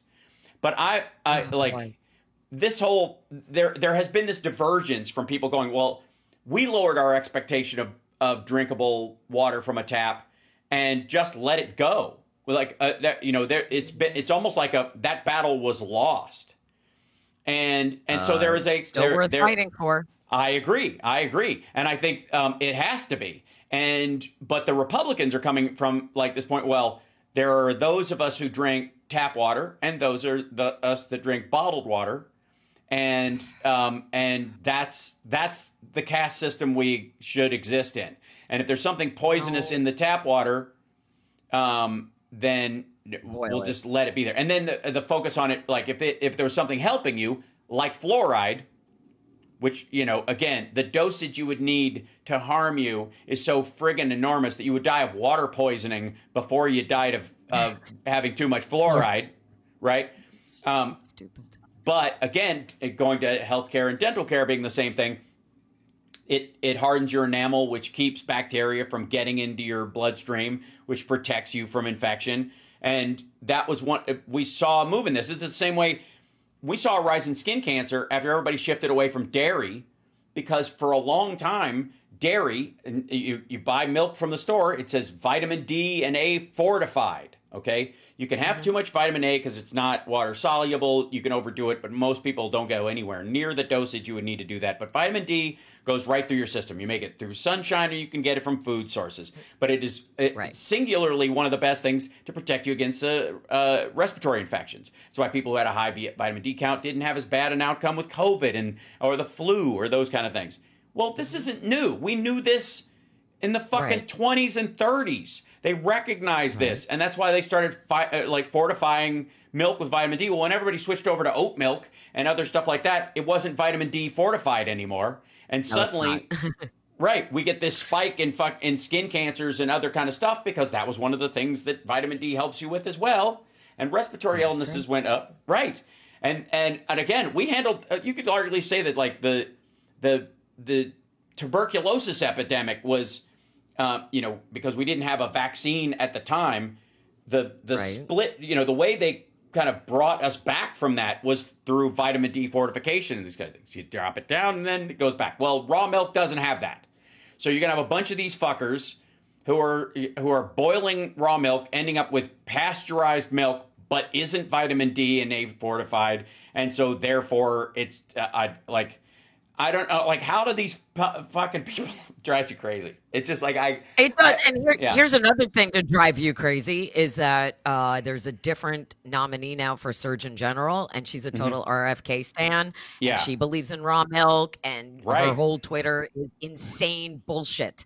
Her whole Twitter is crazy conspiracy theory, raw milk. And none of them do it, though. That's the thing. It's like all of these fuckers. It's insane, they're all right? lying. And she doesn't believe in vaccines. And like, how can you be the Surgeon General if you? And also, by the way, she does not have an active medical license at this time. She has let her medical license lapse, and so that, I would say, disqualifies you from being the top doctor of the country. Right. You should not be the Surgeon General. In general, you should be a surgeon. Right. And sure, that would help. You should also have an active medical license. You should also be able to say raw milk bad, pasteurized milk good. If you're the Surgeon General, like the baseline is pretty low. So, but when you take the Hippocratic Oath, you say, first do no harm, and you're going to follow, medical, you're going to take care of your patients is what you're saying when you take the Hippocratic. And she's taking the hypocritical oath because she's not taking care of anybody. Right. And so hopefully this will be another situation where Democrats can get enough Republicans to stand with them and be like, no, you can't. No. Like Tom Tillis standing up against Ed Martin, but then you get Judge Boxawine. So, it's. Well, she's appointed, right? She's an interim appointment. She actually has to. Interim. Which means she's there. She has the job for 3 months. That's what interim means, which means in 120 days, he could cycle her out and put somebody else worse in there. So is he just doing a favor for Fox News, like helping them broom her? I mean, I don't know if it's that, but I mean, he's basically turning his administration into Fox News DC. Yeah. So he's like, it's like almost like they're going to all move into the Pentagon studio with Pete Kegstand and just like move Fox News from being a broadcast to being the government. That's not good. Not good.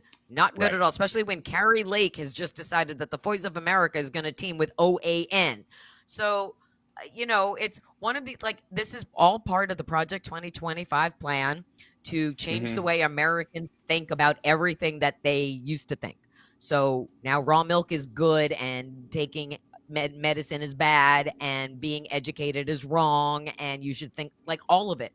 And then you have the press secretary who's lying to people every single day, and then this crazy Michigas at his press conference today, and the airplane and the everything.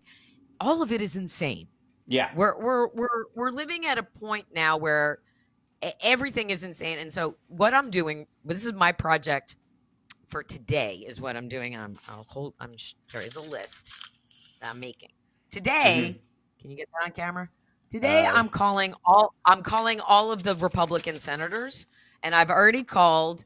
As of today, I started with leadership, so I've left voicemails for Thune, Cotton, Capito, and Lankford. I talked to someone in Barrasso's office and in Tim Scott's office.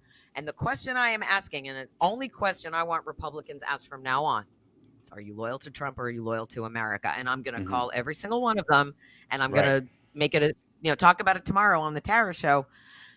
This is all that matters to me. Like, this is the number one question right now, because we have no future if the Republican Party or enough members of the Republican Party are incapable of holding him accountable for anything. Right. When the man said he doesn't know if he should follow the Constitution, that should be a red line for every single elected official, regardless of party affiliation, and it should be the red line for every single voter in America, regardless of party affiliation. The President of the United States, it is their job to uphold the Constitution and protect the citizens of the United States of America. And that guy said he doesn't know if he has to. The laws are duly executed.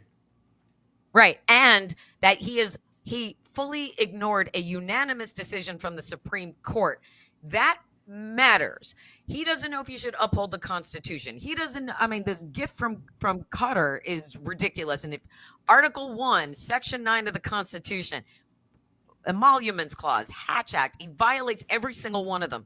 Right. Now is the time to.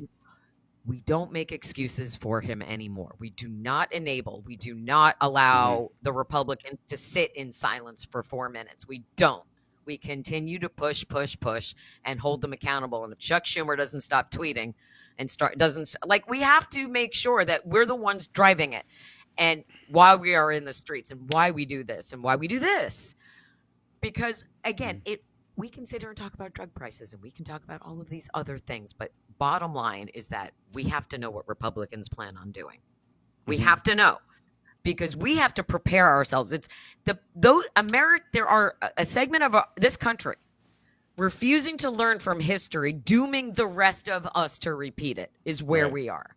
So we're on the brink of full-on fascism, where none of us will have rights, where they're arresting the mayor of Newark and threatening to arrest members of Congress. This is where everybody... suspend habeas corpus, right, which they rolled back to just for migrants, which there's no such variation therein. No, you don't get due process for all. It's due process for all. That's right. You don't get to a la carte your suspension of habeas corpus in general. No. And again, I think that's what they'll be up against. The issue you have is that those who carry it out can't pull it just following orders. They are subject to state law in every one of these circumstances. And that's the problem that they always talk about, we're not a democracy, we're a constitutional republic that chooses our leaders through a democracy because these people are assholes. Yeah. But when they do that part about we're being, states' rights and all that kind of stuff, one of the things that is fundamental to that is that the federal government can't override the baseline laws and violate the Constitution within the state. So the state can decide in its own courts that something the federal government is doing is in violation of the Constitution, and they have a way of fighting back in the courts with doing that, and then they could stop their own, whoever it is. You can't bring National Guard without permission from another state into your state. You can't bring in military to police things or whatever. The FBI and the ATF operate on permission basis in every jurisdiction. So in all those situations, a judge can simply, local cops can throw a boot on the vehicles of ICE if they step over the line in that regard. If they try to do this suspension of habeas corpus, they're like, no, these are until this is worked out in the Supreme Court, these things are immobilized and will not go forward. Now, in the meantime, we went back and forth about last week about the whole David Hogg, bless his heart, thing where he was going to try and primary people, and I am still of the mind that is a waste of fucking time. And the second reason why it's a waste of fucking time is because it's already happening on the right. So Daily Beast has this article up. See, this is what we're talking about, right? Yes. It's either you're MAGA or you're an American. So this is good. Yes. This is where we're going to see who's loyal and who's a traitor. Right. So like Jack Posobiec and all these assholes are going after it. And they go after one of their examples of how they're going to do is they want to go after John Cornyn, Texas Senator John Cornyn. They want to because Cornyn occasionally votes like a sane person, and they can't have that. So in the primary, when they're talking about this in the primary, and I honestly, it's hard to know what to wish for at this point. But in the Right. primary, when they want to do they want Ken Paxton, and the locals are obviously, the local Republican Party is like, dude he's fucking violated insane. the law. He's nuts. No, Oh my and so God. Yeah, so they crazy. went after they went back. Okay, so they're rallying behind him, and they're not convinced that Cornyn will follow in the article. This is the fascinating part. Matt Gaetz and others endorsed Paxton, but it should show you that you're in deep shit if you go for this, right? Yeah. But some top Republicans reportedly aren't hot on the controversial figure, who was impeached by the state for House and bribery, state house by bribery and corruption charges in 2023. Polling, however, and this is the part that I think we can appreciate and enjoy, and this is exactly why David Hogg, bless your heart, no, 100 times no, love you, but no. Polling, however, shows Paxton creaming the incumbent. Punchbowl News used that term in reporting that GOP-backed Super PAC, the Senate Leadership Fund, shows Cornyn trailing Paxton by 16 points in a primary. In a three-way race with Wesley Hunt, Paxton commanded a 44% lead to Cornyn's 34%. Hunt, who's considering a run, got 19%. This is what they're going. Now, here's the thing. However, there are fears for Paxton when it comes to a general election. Polling shows that he was down 1%, Punchbowl said, against Cornyn. Cornyn leads Democratic Rep Colin Allred, who's running by 6 points. Hunt was up 4, but Paxton, who's the maggot candidate to run, would be running below the Democrat that would be running. Okay. So as they go more extreme, their numbers drop off as well. And Paxton is doing this kind of scorched earth thing against both Hunt and Cornyn. So it will be a brutal primary fight if they decide to go through this bullshit. Right, and But Colin ultimately Allred could come out ahead. Absolutely. Could win. I mean, like a 1% not already is one thing, but were it to be Paxton, that would go... Allred would have so much ammo against somebody like Paxton that he kind of doesn't have against Cornyn. Cornyn has been the safe choice, and they're in the same situation that I was talking about before. If they ditch Cornyn for Hunt or Allred or for Paxton, there's a real chance that they could lose that Senate seat.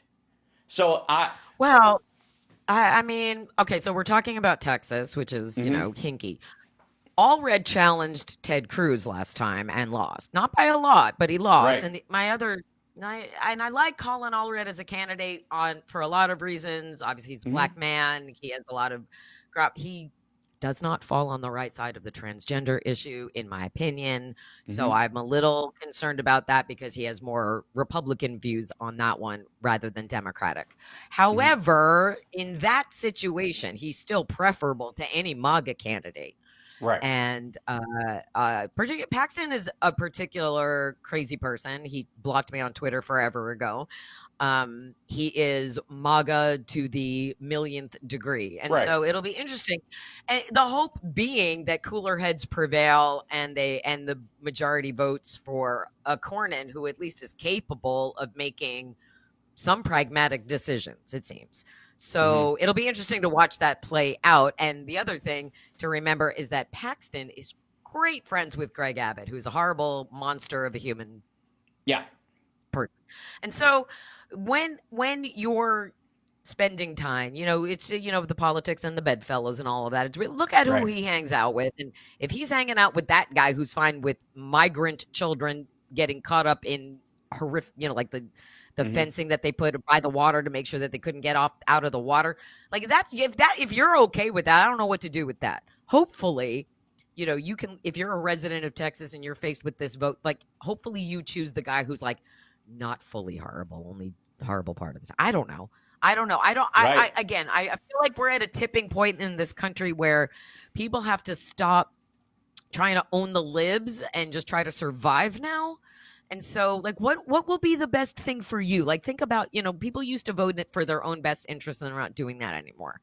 And so, what do you do? Like, how hard I try to reach the other side and say, hey, listen, you can believe what you want to believe, but this is bad. This is just bad for you. This is personal. Like, MAGA kids that come to your chat, and I still see them in, defiantly taken up for every horrible thing. I just want to know why. Yeah, why do you want to do that? I've seen a massive drop off. I have to say, I have seen a massive drop off in the number of people willing to defend a lot of these things for two reasons. One is that gives me hope. Yeah, there are certain areas where a bunch of these folks would defend him that it is obvious that he has shit the bed and that there is no there. Tariffs would be another example of this, where he's out. I mean, for fuck's sake, check this out. This is from Bloomberg. Xi defines pays off as Trump meets most Chinese trade demands. This is the second line in that article. Xi Jinping's decision to stand his ground against Donald Trump could hardly have gone any better for the Chinese leader. After 2 days of high-stake talks in Switzerland, trade negotiators from the world's biggest economies announced Monday a massive de-escalation tariffs and carefully coordinated joint statement. They slashed duties on Chinese products to 30% from 145. See, they actually got kind of the right numbers in here versus what the fuck these guys were saying. Talking about that before. Holy shit. Well, Beijing dropped its levy on most goods to 10%. And again, most. The dramatic reduction exceeded expectations in China and sent the dollar and stock soaring, providing some much-needed market relief for Trump, who's facing pressure as inflation. Chinese equities also soared. The deal ended up meeting nearly all of Beijing's core demands. The elevated reciprocal tariff for China, which Trump set at 34%, has been suspended, leaving America's top rival with the same 10% rate that applies to the UK, a longtime ally. That was better than China was doing before this. Before all this shit, he would lower. This is what Trump did. He raised it to lower it so that maggots wouldn't realize he's doing business with them. I mean, it's so on the nose. So fucking frustrating, and they're acting like, oh, this was the plan all along, or we're doing them a favor, or it's 5D chess, or whatever.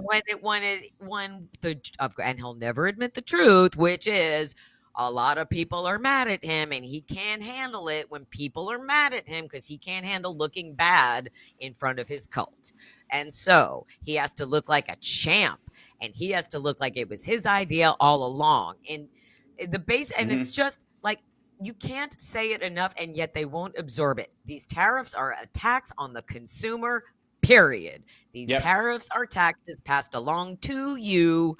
And why would you want to pay up to $6,000 more every year for basic goods and services when you weren't doing that before, thanks to Joe Biden? You just can't let things lie. These tariffs were arbitrary from the beginning. He didn't have to touch it. If he did nothing, he would be still sitting on the greatest economy in the world, and he could even claim that it's because of him, even if it isn't, because he didn't change anything. And him arbitrarily raising them, lowering them, it's bullshit. It's all bullshit. It's a game to. He's just gaming the system to play with your fucking feelings. And he's throwing the weight of America around. He's throwing the weight of the American consumer around to make it seem like he has power that he does not have. This is a quote from that same Bloomberg article. This is arguably the best outcome that China could have hoped for. The U.S. backed down, said Trey McCarver, co-founder of research firm Trivium China. Going forward, this will make the Chinese side confident that they have leverage over the U.S. in any negotiations. Awesome. Nice going, MAGA. Thanks so much. Thank you. And then you have to stupid. And then you have to put. Then you have Scott Bessent out there going, "It's great. No, it's really good for the country that we're doing. We're working on a certain number of things that this is completely this is fair and fair, and there's a fairness to it that is fairly said." As Ambassador Jimmy Jams said, "Take it away." Did you happen to see Donald Trump blamed Pete Buttigieg for, the bad stuff going on now with FAA and all of that, and he slammed Pete Buttigieg's gay marriage, slammed him for being married to a man. Hey, Scott Bessent is married to a man also. Yep. Scott Bessent has children with his man husband, and yet that's fine. So it was really interesting to see he went after Pete Buttigieg for the exact same lifestyle that Scott Bessent lives. Yet, Scott Bessent, there is a difference.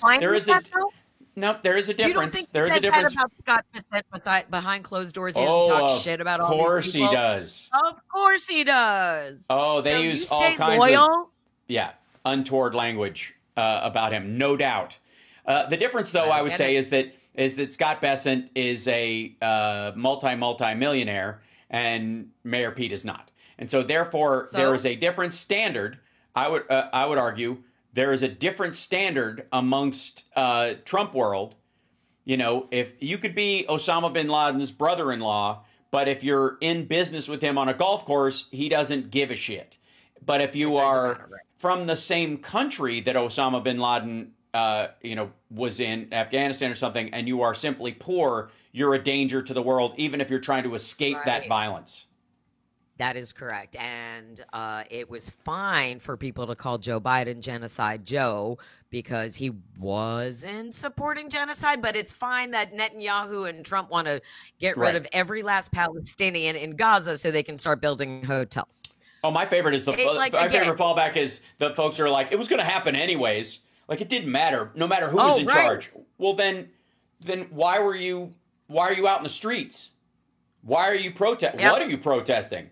Why were you mad at Kamala Harris? Kamala Harris wasn't going to flatten Gaza to build hotels. That's right. So why were you even out there? If it's a coin flip, and I'll tell you why. They thought there's no difference between the two of them.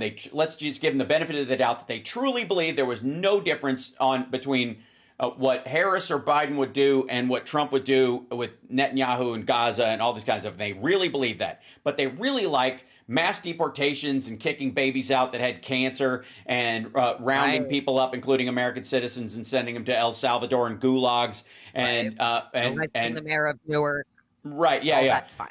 Exactly. And then starting a giant trade war that wipes out $6 trillion worth of wealth for a lot of people, and then giving all of his buddies the key when they're going to stop stuff so that they can pump and dump the economy the entire way back up and then do it again on their schedule so they can make money off of it. And they like the fact that he's getting a plane from Qatar, and they like the fact that he's doing a deal with the Saudis for all of his golf courses, and they like the fact that he's cutting Medicare and Medicaid, and they like the fact that he's cutting programs that supported the poor. And I bet they fucking loved. I mean, again, it's a wash what would happen with Gaza, but with Trump, at least you get all these extra things. You get him pulling emergency aid, hurricane aid that was given to North Carolina. Because they're not done rebuilding yet, and fuck him. We got the votes already, and he's not running again, right? Well, he says he is, but I don't know. Then Obama should run again if he runs again. Totally. It's just like, that's just everything is the stuff that wants me. I just want to put my fist in my mouth all the time because it doesn't. If Joe Biden had accepted a $400 million plane. From any Middle Eastern countries, like, I'm just going to park it at the Biden Library after they finally go through it for 3 years and debug it and make it air safe for the president to fly at his airport. If Joe Biden did that, can you imagine?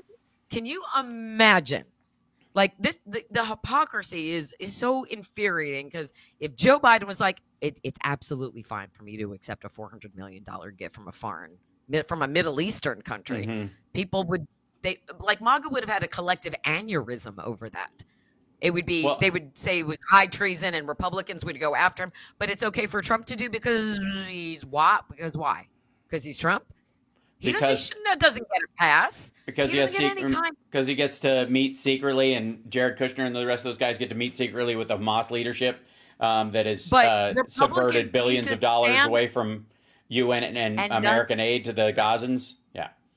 And Republicans are silent on this airplane gift. Silent. Silence is complicity. So again, it's frustrating as you and I continue to push to get the truth out into the world and how important independent media is becoming by the hour now, not even by the day, because of all of the fuckery that we're seeing and no one's trying to hold them accountable. You have to keep pushing. I can't get into the press room. You can't get into the press room. If we had a Democratic press secretary, then maybe we could start getting some real truth out into the world and maybe get some real answers to questions like, why does no one hold him accountable? And I would say, and again, Republicans can be fucking cowards about it. I don't care. If they did an impeachment vote behind closed doors, I believe he would get removed easily. Of course. Right? Yeah. Do it. Fucking do it. I don't care. I don't do it behind closed doors if you have to. Lisa Murkowski, if you're so scared. Tom Tillis, if you're getting threatened. Fine. Go hold the vote behind closed doors, because it is about the future of this country and our democracy and our Constitution and everything that makes America America is teetering on the precipice. And it'll be impossible to get it back if they don't do something. I need to look this up so I can see if I could find the information on it. But you know who worked as a lobbyist for Qatar? Pam Bondi. Pam Bondi, that's right. Pam Bondi. Pam Bondi, who, by the way, failed constitutional law. She failed constitutional law when she was in law school. Pam Bondi accepted $100,000 from the government of Qatar as a lobbyist. So she's the one who signed off on the gift first. She was like, it's a gift. It's totally legal. It's absolutely fine. And absolutely it is not. They're not allowed to accept basic gifts. Like, they're not allowed to take fruit baskets. You know, like they're not allowed to take if somebody from China came over and was like, we just invented a scooter that runs on milk or what, I just bullshit. They wouldn't be allowed to accept it. They are not allowed to accept gifts. And if they accept a gift, it has to be up to a certain amount and they have to report it. Clarence Thomas. So, you know, we know that this is a violation of the Emoluments Clause. I mean, $400 million for a tacky gold sky palace. Everyone should be screaming about this. Everyone. I don't, you know, and that's why it's just like, it's infuriating that Tim Cesspool gets to ask questions in the press room, but the AP doesn't. So, and even if they did, Trump would be like, well, you know, you're a disaster, and I'm not answering that question, because he'd rather attack the questioner. But again, go behind closed doors, fucking get him removed. There are enough Republicans who are like, fuck, like, I can't, I don't want this. I don't want this, but I also don't want to die. So, well, and that's the other thing. So they're, you know, their particular followers become their little enforcement mechanism. It's very, you know, it's dangerously brown shirtish in those situations, you know. Oh, and, yeah. You know, I recall, if I'm not mistaken, I was trying to like look it up in the break, but like, remember Acosta, Jim Acosta, the guy who gave Epstein his sweetheart deal in Florida, and then ends up being Trump's Secretary of Labor. And, not Jim Acosta. Sorry, Jim Acosta is the good reporter. Alec Acosta. Is that what is? Sorry, Alex. God. Yeah, Alex Acosta. Beg your pardon, not Jim. Yeah, thank you. Oh my Alex God. Acosta. Right. That little Alex Acosta guy. Oh God. Yeah, beg your pardon. So misspoke. Alex Acosta ends up being Labor Department of Labor, you know, Labor Secretary. And one of the times when Trump brings up how good Alex Acosta is was when they were meeting with the Emir of Qatar back in the first one. That was like one of the weird meetings that Alex Acosta was part of. And this was when it was like well known that he'd given this sweetheart deal to him. And there was a question as to like, we know a bunch of the Westerners that Epstein allegedly had, you know, either blackmail on or was partners with or worked with or whatever. But there were a lot of like Middle Eastern leaders and the like that were, you know, buddies with him as well, but kept it more on the down low because he's Jewish and all that kind of stuff. And there was this, I remember hearing at the very same time, there used to be this thing where Saudi princes and then like Qatari royal would come to this Beverly Hills Hotel, the what's it, the Princeville or something like I forget the name of it, but it's a big prestigious hotel. It's all white in the front of it, and a lot of people have business meetings in the first floor. It used to be right next to where CAA's old office was, and they like people would have like fancy meetings in the restaurant there. But these like Saudi princes and these Qatari guys would roll in, and they would buy 3 floors of the hotel. They would leave the ones above and the ones below empty, and then they would bus in these like Filipino young male housekeepers that were their servants that would work, and you know they were like, these guys are all butlers in black satin shorts, right? They were there for their butts, right? Is why. Yeah, there. and that they would set up shop there for like a month, and then it'd be over. It'd be like this weird vacation they threw for each other, and it was all these like Qatari and Saudi royal family men who would do this at this particular hotel. It was just like this has been because they can't do it at home. Right. They can't. But they can't. But there's they also can't this express tie their into innate feelings at this. home. You scratch my back, I'll scratch yours. Shit has like stinks of a long, decades long support structure going on in and of these worlds, which is exactly what Republicans were saying, and the QAnon folks were all saying that Democrats do and are a party to, and a bunch of baby eating pedos and blah blah blah, and they would just throw that all around, and yet there are direct, obvious linkages between Trump and this crowd. They do business together. He doesn't care. They were even calling that plane he got one of the guys at Lincoln Project, I think it was Rick, said called it a flying brothel because that's basically what they use them for. Is that they do that? I mean, the Lolita Express logs, and everyone has conveniently forgotten that Trump was flying around and campaigning on the repainted Lolita Express. Right. And again, that's a really huge thing, and I think that matters. And I don't know. And everyone's like, release the Epstein files, and Pam Bondi's like, no, I can't. How is everything fucking code? Everything is fucking code and a wink and a signal to the Illuminati or the cabal. Everything is like, however, how Obama sits with his hands together. That's it's a big. They're winking and they're sending fucking messages to the the people who really run the world. And yet Trump flying around in Epstein's old plane. That's not a fucking red flag. The DNA and the carpet on the walls of that thing. And it's, I'm personally frustrated by this whole story only because you and I know, and your audience knows, and anyone who follows me knows that last year, Ron DeSantis ordered a Florida judge to release and to declassify and release another cache of the Epstein files. Within that was some of Katie Johnson's testimony about Trump raping her and another girl who was identified as Maria Doe. And they were 12 and 13. I have shared the excerpt, and then I recorded myself reading it out loud because it's terrible when you hear MAGA doesn't read, and even if they do, they're like, oh, that's fake. Or even though I recorded it, they think it's AI. It's me. It's going, on the third, what happened was 12-year-old and a 13-year-old given to Donald Trump, procured for him by his best friend, Jeffrey Epstein.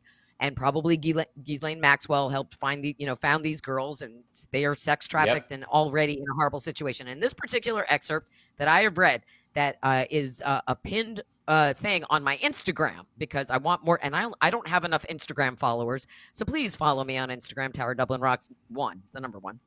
So it's the 12-year-old and the 13-year-old. First, he was mad at them because they didn't give him a good blowjob. I didn't know what a blowjob was when I was 12 and 13. But anyway, he slapped them in the face, slapped them both in the face and insulted their technique. And then he refused to wear a condom. So he raped both of these little girls bareback. And then they were crying when he was done. And because they were worried about getting pregnant because he was raping them without a condom. And he threw cash at them and told them to get a fucking abortion. And that is real, and that is probably in the redacted with the blackout, maybe. And they're asking for more. Pam Bondi knows what the more is, right? And she's not going to show, but I'm showing people and know it's fake. But if Pam Bondi released what I released, then they would know it was real. And that's exactly trying to hurt Trump, and they would go after her. They still would probably give Trump a pass. So it's frustrating when you know what the truth is and they know what the truth is, but there is nothing that you can do to make them reveal the truth because they're afraid of what Trump is going to do to them. Right. What do you do with that? What do you do with that? Well, I'll tell you what you do. You to some degree, you sit back and watch because that is one of these trains that has left the station that is on a collision course with another train, and there ain't nothing they can do about it. There is, I think one of the Democratic senators just, officially asked for them to release all the Epstein files as well. I think more Democrats should start pushing this. I think the time has come for like them to start sending letters to Pam Bondi going, give us the unredacted stuff. We want to see all of it. And because they're not going to, and it will include, those files do include, they have to include the lawsuit that you're talking about. Yep. And all the evidentiary aspects of it. And again, the next thing people should start asking for is, if you want to be completely transparent, you want to say you were cheated and lawfare was used against you, then release the Russiagate grand jury transcripts. All those. Just release those. We'll know that they were saying terrible things about you that were totally untrue. Well, if they're totally untrue and you've been vindicated and exonerated 100 times over, then release then there's no harm in releasing all that evidence. That's right. Go for it. I can't tell you how many times I have responded to Republicans demanding the release of the Epstein files, or MAGA people demanding, with that clip of me reading that excerpt and them not believing it's real. Right. And me saying it is real, and Pam Bondi is hiding this from you because she doesn't want you to know. But we know, because here it is. And Ron DeSantis knows. Ron DeSantis is the one who got that judge to release that cash that had been held back because it was classified, and it's been declassified. So if you have anybody in the world can go on the internet and find it, and it's weird that the MAGA kids, aka the do your own research cult, refuse. They refuse to accept the E. Jean Carroll verdict. They refuse to accept that he was guilty on 34 felony fraud counts, and instead they'll say name his felonies, and it's just like, he was convicted. He was convicted on 34 felonies, and people are like, well, I don't believe it. I don't think he was guilty. And you know what? It doesn't fucking matter what you think. A jury found him unanimously guilty. That is a fact. That is settled law. That is a fact. It is true. It is real. It is a matter of public record. Well, I don't believe it. Well, that's your problem. It's not my job to convince you of what was, legally ruled. You don't have to believe it, and you don't even have to like it. What you just need to do is say, okay, that came from a reputable source. I choose not to. I don't want to believe it's true. That's your choice. Not believing that something's true doesn't make it less true. It just makes you look like an idiot, and it makes you look like a giant baby. Because one thing that I've always said over and over again is that we're capable of holding our own accountable when they fuck up. A Bob Menendez, John Edwards, a Michael Avenatti. When we fuck up, we're going to call ours on the carpet. If it turns out that the redacted Epstein files show that Bill Clinton did bad, then I will want him to be brought to justice. Right. That's all. It doesn't matter if you break and so if you break a law, you go to trial. You get, and this country allows you due process to defend yourself in court. And if you're guilty, you're guilty. I don't care if you're a Democrat or a Republican or an independent or anything. If you raped a child, you go away. And I'm really, really tired of Republicans ignoring this fact about Trump, like a Nancy Mace, who continues to say that Donald Trump is a champion of women and there's been no better president, and she's harassing her own constituents. But she won't say anything about Donald Trump allowing Tristan and Andrew Tate back in the United States. These are basic things that we should be calling them on the carpet for, and no one is, because they're getting distracted by the bullshit. And so I'm so grateful that we're able to do this, because all we have to do is ask the question. That's what Brian Karem says, because that's what Helen Thomas said. Sometimes you just have to ask the question. So we keep asking the question, and you ask it publicly of Republicans every chance you get, everywhere they go, like Mike Lawler. I have now called Mike Lawler's office 6 business days in a row. I started last Monday, and again, asking him why he threw Emily Feiner out of his town hall, because all she did was ask him a question, which was, when are you going to uphold the Constitution? That's a pretty fair question. Right. And you don't have to like the question, but you don't have her forcibly removed by 4 New York State policemen. You don't do that. That's violating her civil rights and her First Amendment rights. He blocked my friend Eugene on Twitter. Eugene's handle on Twitter is Breaking News X4. Mike Lawler is a sitting member of Congress. He is not allowed to block anybody from his personal account or his official account. And so he is violating my friend Eugene's First Amendment rights right now. But nobody answers the phone. And so like repeat, you just keep at it. You have to be tenacious. And one thing that I learned over the weekend, there were a bunch of Democratic representatives on Instagram, and they were asked, does it matter when we make the calls? Do they care? Do representatives care? Remember, yes, they do. They absolutely care when you call. They absolutely care when you go to their website and you fill out the form that sends them the question to their office.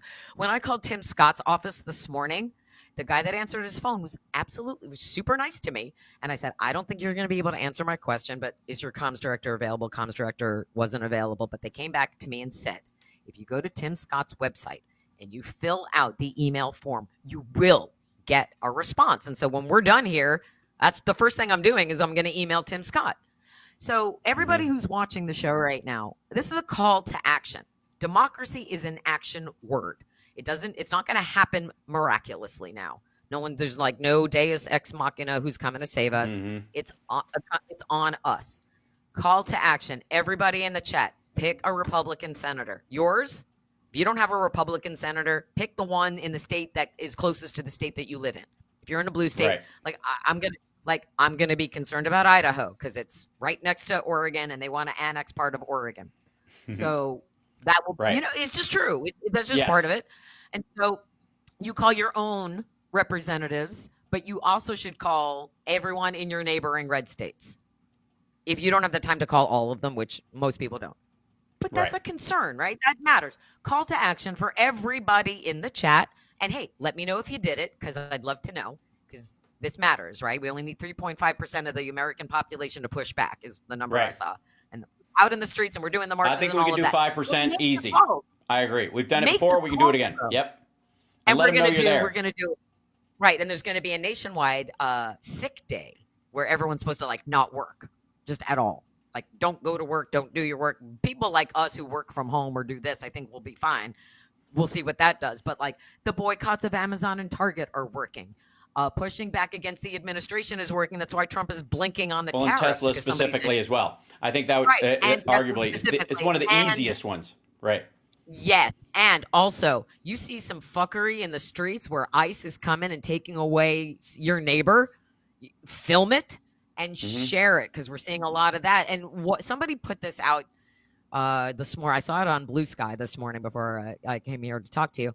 They put up a side-by-side of the released J6 prisoners and the Proud Boys next to the ICE agents with the neck gaiters covered.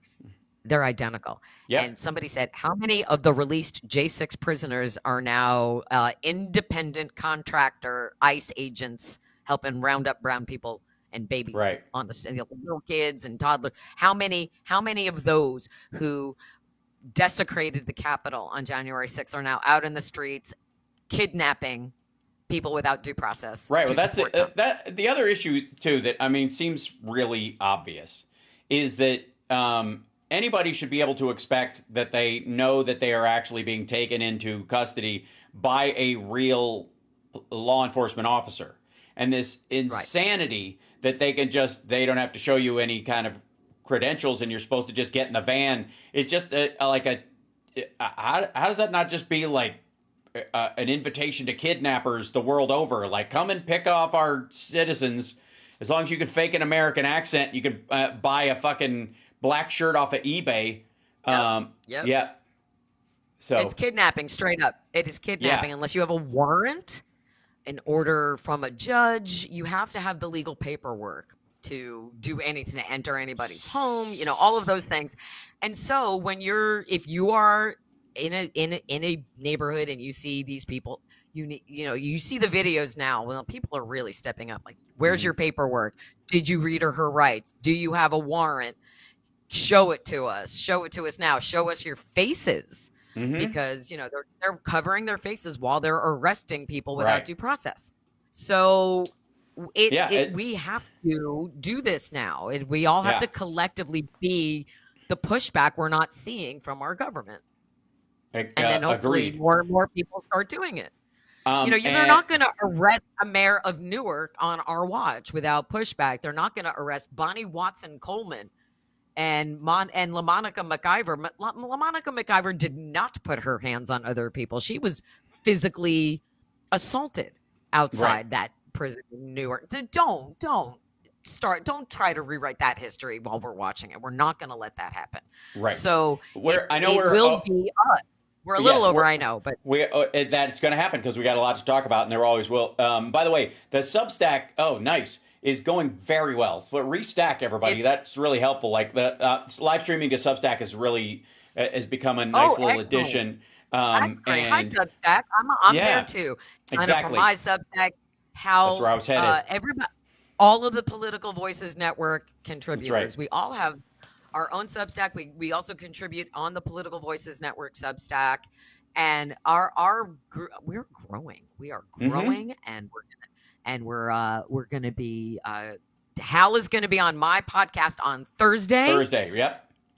Thursday on the Tara Show, which is at 2 p.m. on the East Coast, 11 a.m. on the West Coast. But it's all about supporting independent media. We are the ones telling the 100% truth about everyone, not letting any of it slide. And then it's also, I think also our responsibility holding media accountable on socials. So when Caitlin Collins from CNN tweeted about the plane, but did not include that it was a direct violation of the Emoluments Clause, I responded to her with you could just say it's a glaring violation of the Emoluments Clause. That would be a helpful thing for your listeners. But she won't do it because she comes from the Daily Caller. So you can take the Daily Caller reporter out of the Daily Caller, but you're not going to take the kirkiness out of her, right? She's still like subtly going to be MAGA, but it's asking the question. It is asking the question in a public forum. Couple things to think about on the way out the door, and I'll let you go and remind everybody to pick up Tara's book, and of course you can subscribe to her Substack. A rock and roll love story. There you go. It's a real book, and if you buy the book, I will send you a signed book plate. If you want an actual physically signed book, you can Venmo me $25, and I will physically sign a book and mail it to you. Look at that. TaraDylanRocks.com. See, just stuff that was not possible years ago. Okay, so a couple of things. One is, in the middle of all this BS about Trump's imaginary trade balance capitulation to China that just happened, and his little signing an executive order and calling it a bill because he's stupid. The Europeans are actually doing some actual business, and they have given Putin 12 hours to accept a ceasefire, the 30-day ceasefire that Trump has been talking about. If not, they will implement new sanctions. This is how we do it. I love that. Yep. Right. So, Europe is now going to be taking the lead on the global stage until we get a proper president. That's right. And then that's just what it is. My favorite side story is that Tesla Cybertruck rebranding is starting to look a lot like Ford F-150s because they can't sell trucks, and so they're flat out just stealing images. This is from an ad for an F-150, and this is from an ad for a Cybertruck. And by the way, everybody who buys a Cybertruck can't wait to fill the fucking thing with cinder blocks. Oh my God! So there's the Cybertruck. This is from the F-150 ad.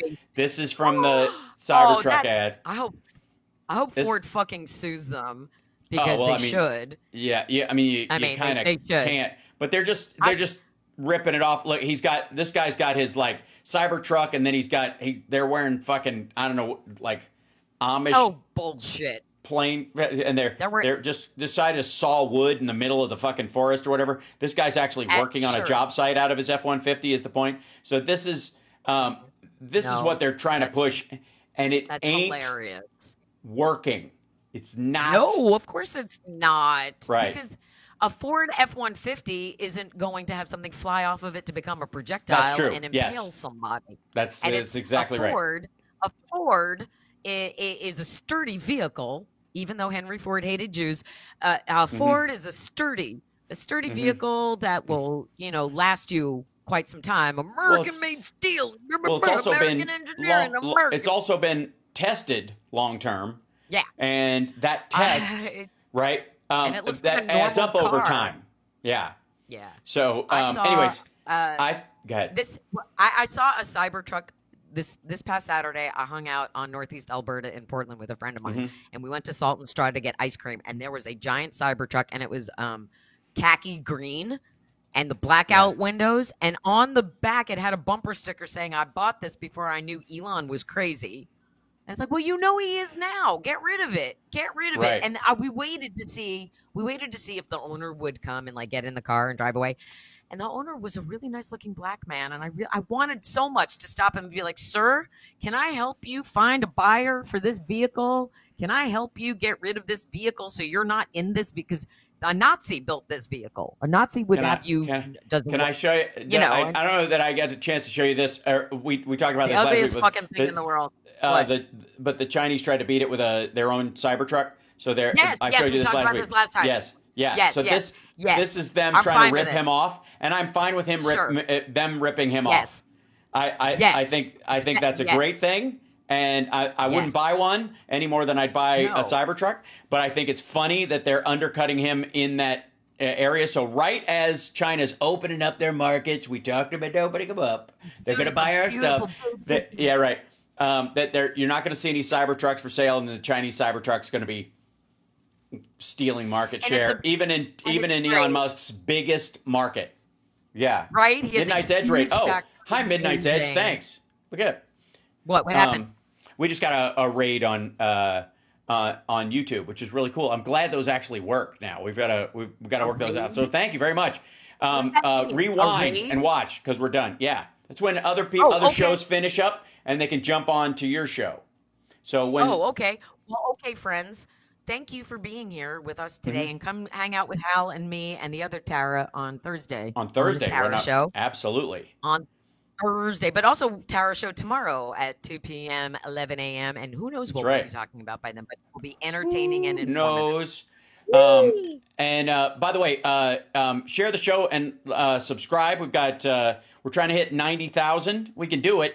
We can hit 90,000. I know. I want to hit that 100,000 mark sometime in my lifetime. Oh, that would be great. Me too. Me too. All right, everybody. We'll share that out. You're awesome.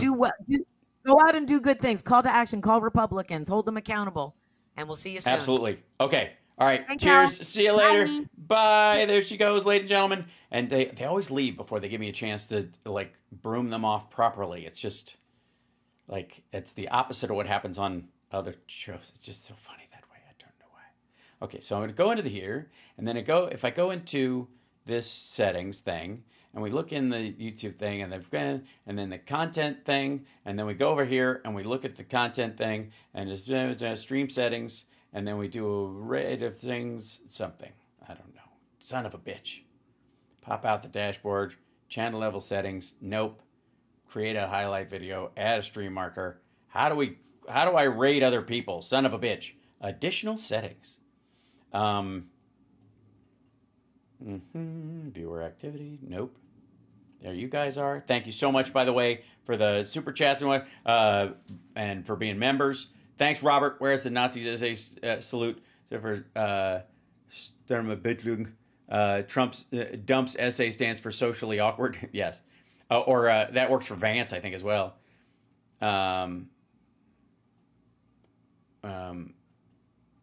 Hal Bosch, Titus, Lewis Blackstream when? That would be amazing.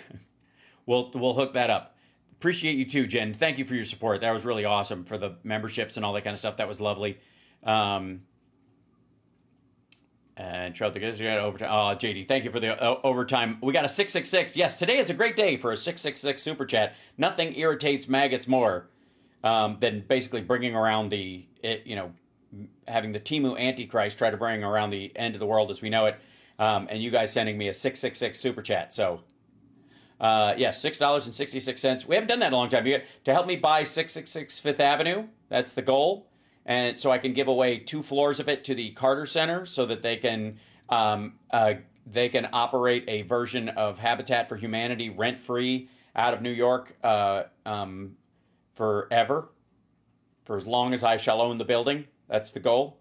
YouTube doesn't like you. You're a Twitch girl now. Well, I could definitely Twitch. We could do a Twitch jump, but I don't know that we have anybody to jump to right now because of everybody's weird timing. But either way, thank you guys so much. I will see you later. Hold on, pausing and go away.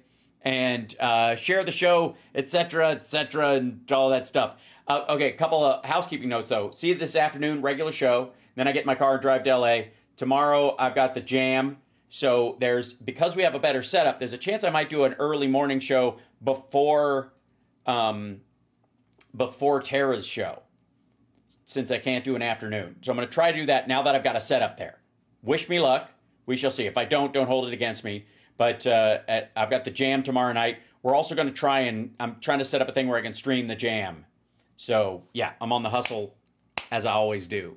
And as long as we don't run into problems with the kidney, I think we'll be all right.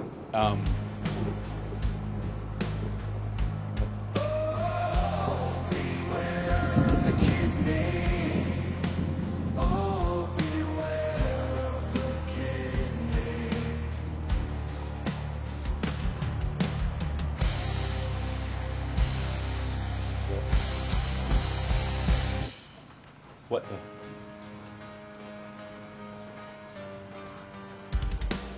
You are watching Houseparks Mega Worldwide. Got your home for the ride. Every day I'm here by your side. So please, would you like to subscribe?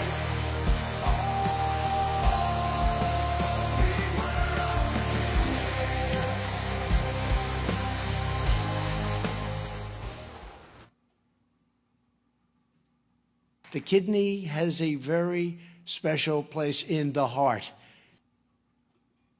You know, that's true. Yeah. I was worried, but I feel better about it.